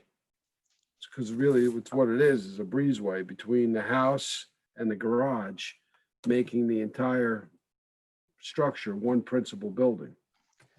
So I would have the 981 for the first floor, plus the 588 for the Plus the 387. 981 plus 387. 1956. With no accessory structures, Right. you're at 17.2% as your principal building. That's another variance. I think we need to check those figures maybe, Yeah. because the roof only goes over the narrow walkway portion, doesn't go over the whole patio. Right? It does. If you look at the number 5 of the lot coverage, right now we're showing the principal at 8.6 and then the accessory at 3.4, Right. Total. which is a total of 12. Isn't that what it should be, Mark? Well, no, because you didn't include the portico. The covered patio is attached to both roofs, making the frame garage, which is detached, actually attached. So it's actually principal. There's no accessory anymore. Okay. But wouldn't it be the garage as part of the principal along with the building? That's the way I was reading it, that there was an attachment of a roof. But I was reading it as the garage, the building, and the breezeway would be its own element since it wasn't an actual utilizable space. Well, I'm not sure if which component you're reading into. Is it the gross building area or is it the building area footprint? Because there's two values that you need to consider. The first one I would agree with what you're saying is the gross building area includes the garage and the house. Right. Doesn't include the covered patio. Correct. But the principal building footprint, that's the roof areas of the entire structures, all the structures together. And if they're connected, then they're part of the principal building, driving up your principal building lot coverage. The gross building area, for purposes of the zoning, serves to tell us whether or not you trigger the enhanced side yard setback. So the value that is included there is the enclosed space of a detached garage, a shed, a cabana, the first and second floor of the house, but it specifically excludes open porches, basements, and attics. Right.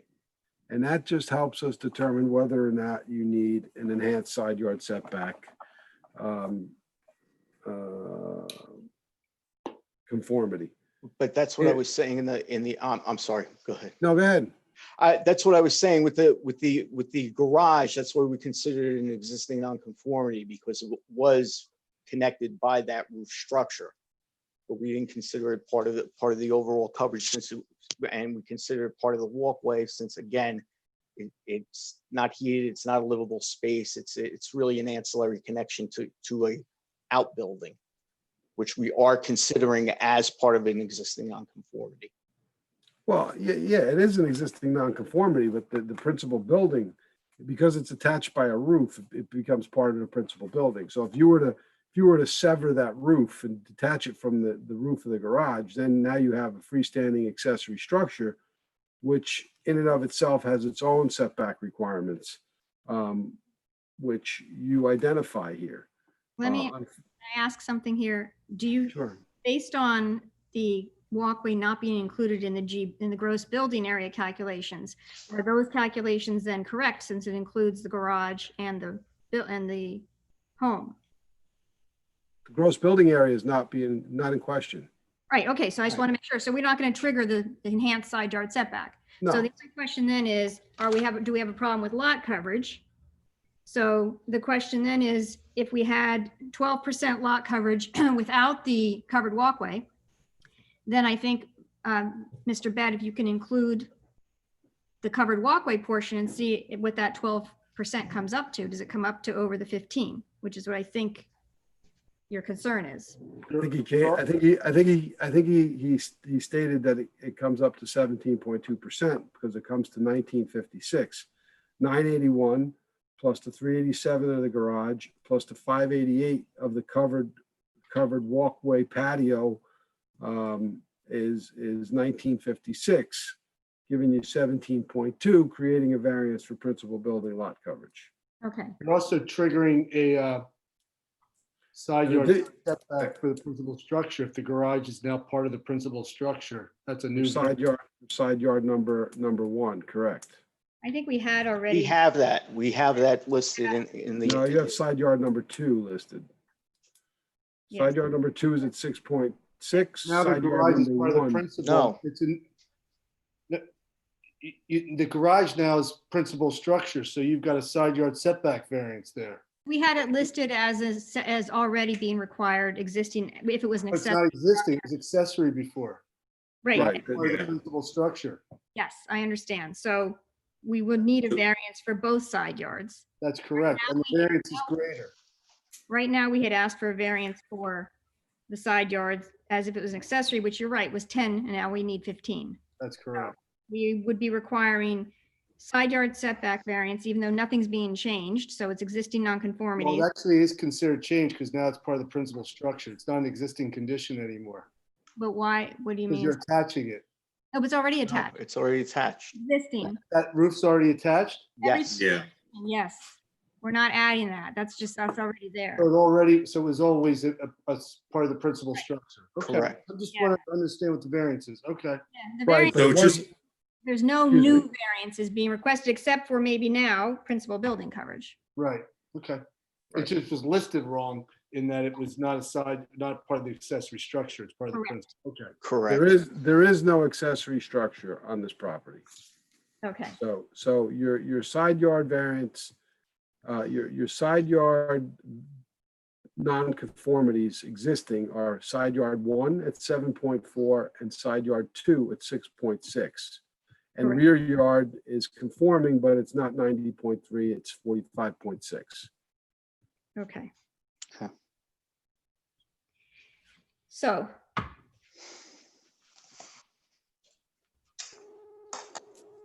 So it doesn't change anything unless Mr. Becker feels that there's insufficient notice on this. No, you had the catch-all language, so we're okay, but it's just there's an extra variance from what was explicitly, but I know you had the catch-all language, so we're good. We can I go. apologize for misreading that. I one variance read it a gets, different way. So then one at the end variance of- gets removed, right? And one gets added. well, the accessory structure gets removed. Correct.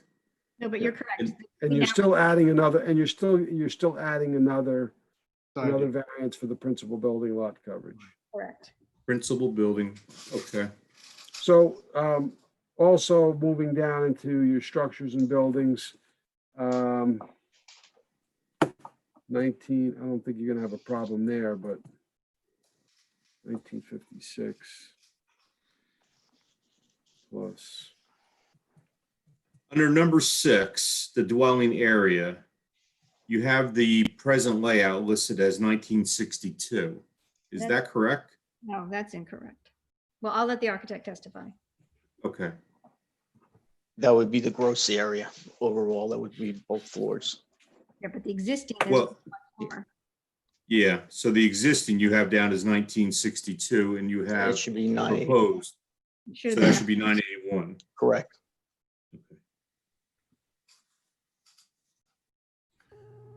All right, Mark, Mr. DeGenero, how do you want us to proceed? Continue to go or?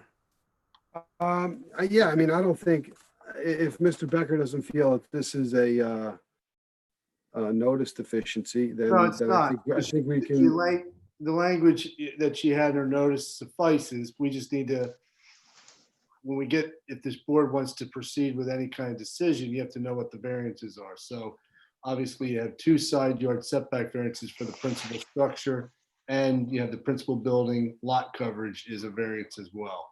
No accessory structure setback variance is necessary. That's I don't know if I'm understanding the principal building variance that we're asking about. Explain that to me. Over on coverage. Okay, so the coverage right now, what number are we looking at for this on the J? 5. Okay, 5A. so the principal building is talking about being at 8.6 and it's going to what? So that was No, it's, correct. Yes, the principal building is not going to change. It was just incorrectly calculated. Correct. so 8.6 becomes 17.2 in both cases. Okay. So that's another variance. Accessory Okay. structure goes to 0 under both Yep. cases. Right. Combined remove goes to 17.2 under both cases. Which is Okay. fine. And you have the two setbacks on either side. One's at 6.6 and one's 7.4. Correct.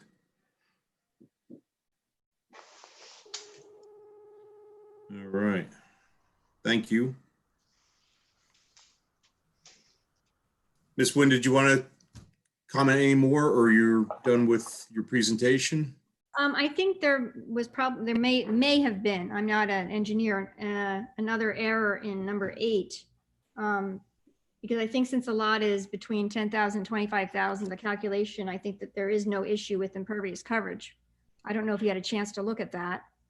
I did, and you're still under. Your max allowable is 42.2, and with this adjustment, you're at 35 rather than 30, so it's okay.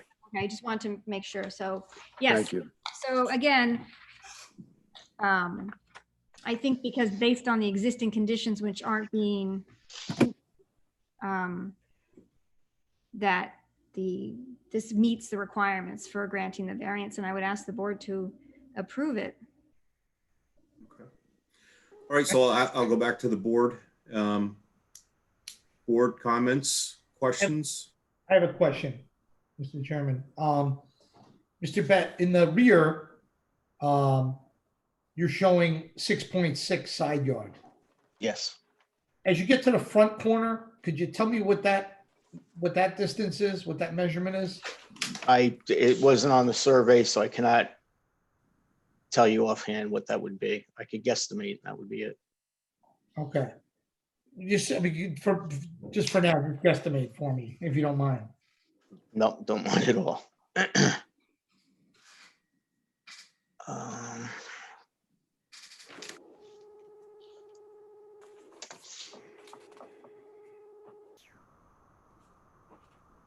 That would be a little over 14 feet.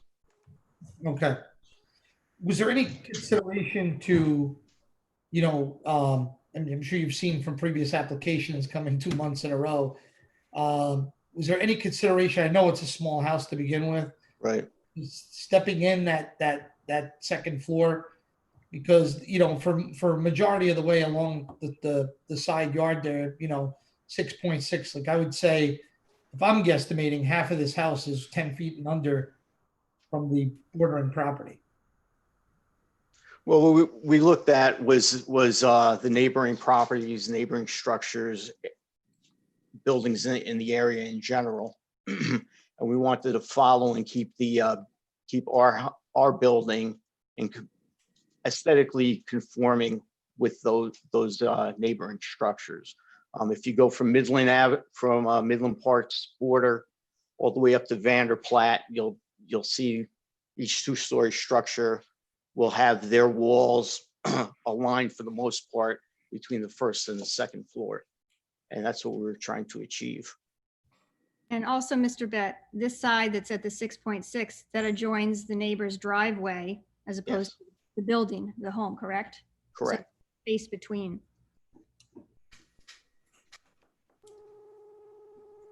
Thank you. I apologize if I missed this on the plans, but is there an exterior air conditioning unit, or is that anticipated with regard to this remodel? We did not anticipate it at this moment. We don't know what the system would be, if it would be a split system, if it would be central air. That wasn't taken into consideration at the time, or if we would even have one, or it was in the budget at the time. So no AC units at this time? At this time, no. I think that the applicant would like to address that. You want to be sworn in? This is the applicant. If we could swear him in quickly, Dave. Sure. If you raise your right hand, please. You swear or affirm the testimony you give tonight will be the truth, the whole truth, and nothing but the truth, so help you God? Yes, sir. If you can state your name, spelling your last name for the record, and giving us your address.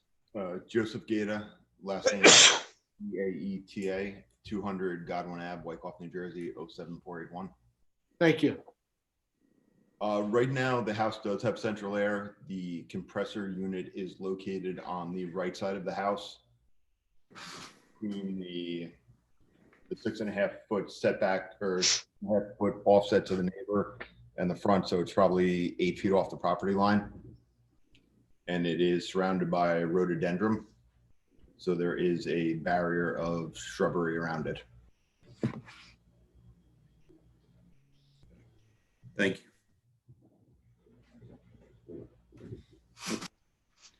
Board members, any other? Yeah, while we're talking with Mr. Bett, showing on his sheet G0.0, the front page of his plans, it's showing the distance from the edge of the property to the front corner at 41.2. But we have those front dormers, I guess, for a better or lack of better term, that are cantilevered out. How much do those protrude from the front plane of the house? And are those going to be in our 40-foot setback? They protrude.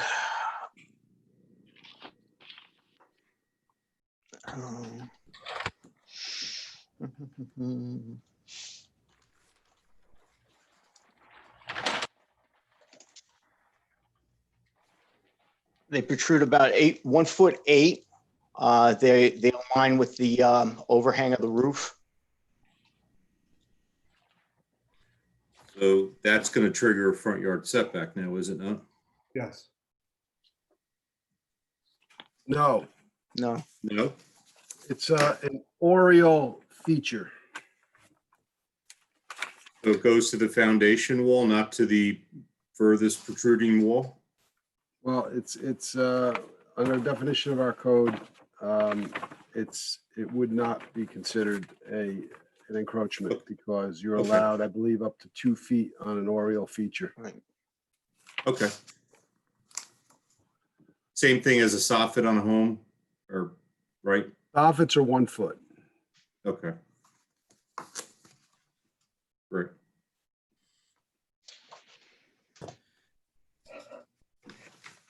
Anyone else? Eric, do you have any comments? The only thing I thought the landscape plan was a little lacking in that there's one shrub, I think, to the entire right side of the front door planned. And I was just trying to get the applicant to elaborate on the landscape plan, please. I tried to draw my own landscape plan initially. I did contact a landscape, TerraTech Landscaping, and get it drawn professionally. Unfortunately, I couldn't get it in by July 6th. I do have proposed and current landscape plans that were professionally drawn by them that would address that. It's just, I did not have the 10-day notice to get it into the packet for you guys. Okay. It does add shrubbery around in that right-hand side, correct? Yeah, so the current landscape plan, there's only the one bush that was there died, so that was taken out. And looking forward to doing the renovation, I wasn't going to do new plantings until the renovation was done. Right now in the current plan, there would be the one cherry willow weeping tree and then 8 other bushes on that right side now. It would be added. And I could go through if you want the species name or the genus or anything like that, but we did include. I think what we could do is, if approved, we can just have the landscape be submitted before the resolution. We've done that before, so we could probably do something like that again. Yeah, if the chairman's willing to do that, I agree, Mark. As far as the architecturals go, I did want to get on the record, and I think it was there, but I just wanted to get on the record. We're planning, they said the cedar shakes to be removed. Are we talking hardy plank going to be the rest of the siding, please? it would be shiplap. As far as the material, it would either be vinyl or a hardy plank or an AZEK, something of that nature. Okay.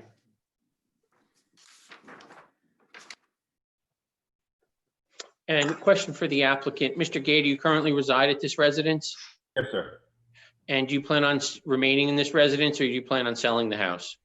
No, sir. I'm born and bred Wyckoff. I grew up on West Road Drive. I moved from my parents' house to this house in '09, and I have no intention of selling anytime soon. Okay, thank you. My other question was the same line of questioning that Mr. Calpagian already asked, so thank you. Yeah. Yeah.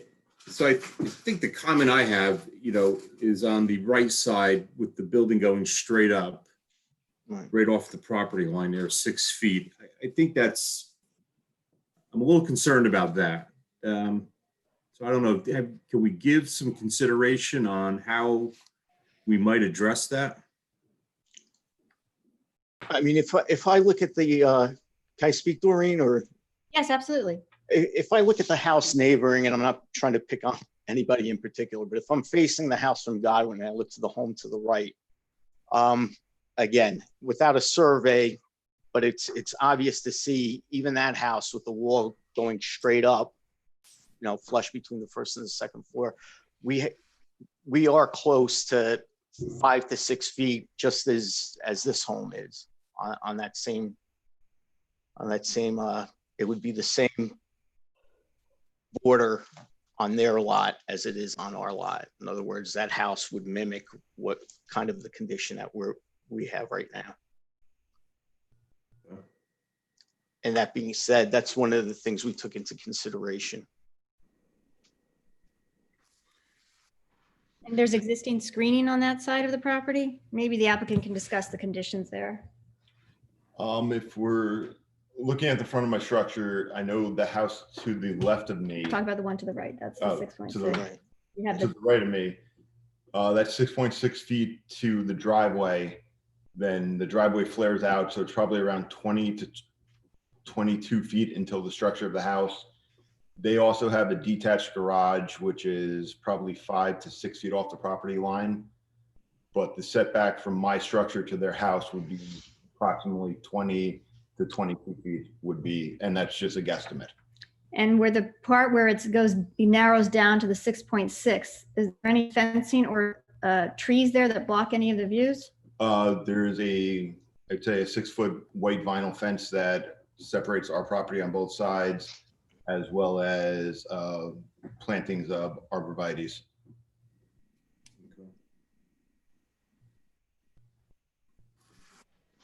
Okay. And Mr. Boyce, I'd agree. I guess the struggle is going straight up on that back corner, 6.6, and in my head that it flares to 14 in the front, which means a good chunk of that house straight up with a box pattern. That's the part. That's the part I'm struggling with a little bit as well. Yeah. I don't know what kind of wiggle room there was on the second floor, but yeah, if the kind of the way I'm looking at this, if we have 6 feet, 6.6 on the back, we got roughly 14 or 15 in the front. You got an average mean, say roughly of 10 foot off the property line as an average. Since the way the house is skewed on the property, it is a hardship the way the house is set. Why it was ever, I guess it was constructed more to be parallel with the street than it is more so with the property line. So the way the house is skewed now on the property causes the setback issue. And might I add that, again, there is no basement to this house, and storage is of paramount concern to the owner. We're trying to maximize it as best we can, and again, keep the home aesthetically pleasing and conforming to the existing neighborhood. And again, that's the solution that we came up with, and to try to kill two birds with one stone, so to speak. Yeah, I understand what you did. I mean, looking at the home to the left, I don't know if it's the home right next to or two down, but you know, the front facade of your home is very similar to the front facade of that home. So I get what you're doing. I guess the hardship there, the thing that I'm having a little struggle with is that 6.6, right? So we go straight up with a wall that really doesn't have any decorative to it. It's just a flat wall that goes straight up is, I guess, what I'm a little concerned about. And it sounds like Mr. Calpage and Mr. Rubenacker are making those same comments, so.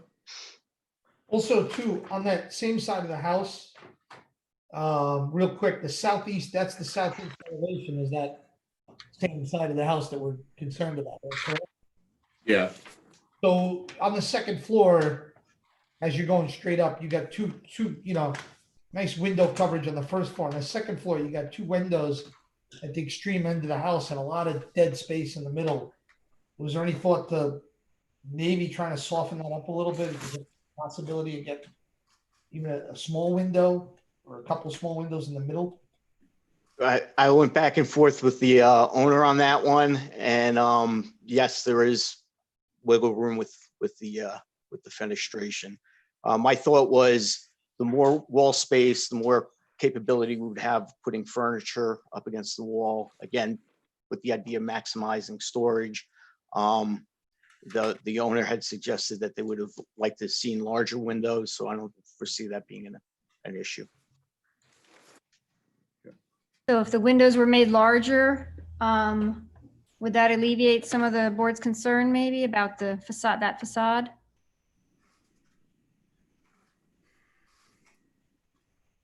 I'm not sure what other options there are.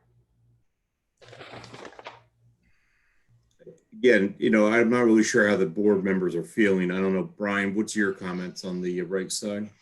I mean, the 6 foot's definitely a struggle, but this isn't a big house. I mean, this is still a sub 2,000 square foot house. If we shrink it down a little bit on the second floor, I mean, it's gonna be What's left? Yeah, what's left? I mean, it's a modest house. It's a modest addition. They're not trying, you know, normally we'd see a big family room off the back of this.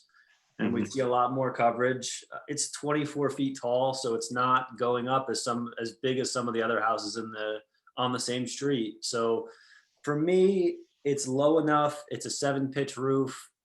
It's a pretty modest house. So, you know, I'm just glad it's not going up to 32, 34 feet, you know, and being that 6 foot close. I hate the 6 foot setbacks, but it's a unique property. And I think a lot of those houses along the street are all unique.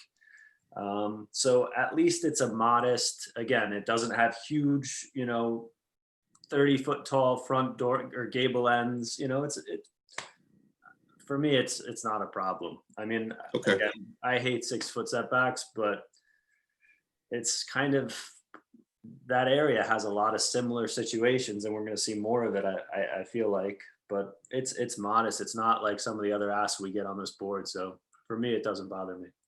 Okay, great. Kelly, any comments? No, none other than what I made with regard to the AC unit, because I was confused by the landscape plan with regard to that. But I guess if we're going to be given a proposed landscape plan, it will include that, correct? Yeah, yep. We'll ask them to include that. Okay. All right, do we want to open it up to the public at this time? Not that I see anybody. Maureen? No takers.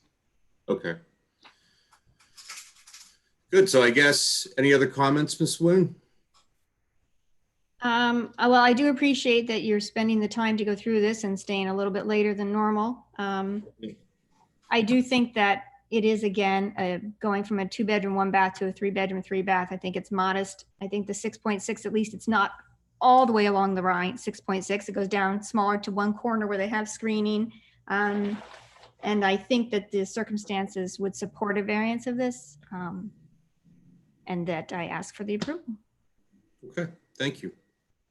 So, all right, I guess I'll bring it back to the board, and if someone would like to make a motion, I would love to hear one at this time.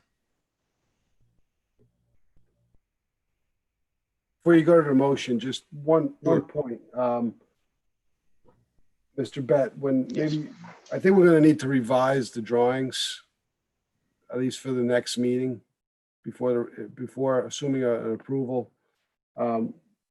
Please change the block number to properly reflect, I think it's 266 lot 21. You're referencing an old block and lot format, I believe, on your title block on your first page. Not a problem. I'll take care of that right away. Thanks. Are you okay with a motion without those corrections, Mark? Yeah, you can make a motion, and if it gets approved, I would just suggest we get the revisions to the plan before the next memorialization. That'll be immediately done. All right, so we're gonna ask for the plan, and I guess we're gonna need an updated section J and then the Correct. landscape. Yes. Okay. Anything else I'm missing? Just those 3 items? Do you want to show the AC unit where he says it exists? If he's gonna revise his plans, he should, Mark. I would think you'd want that. Yeah, I agree. Okay. And then the landscape plan, let's request to have the air AC units on there also showing screening.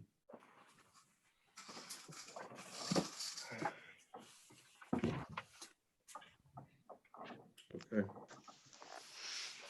All right, so I'll ask for a motion.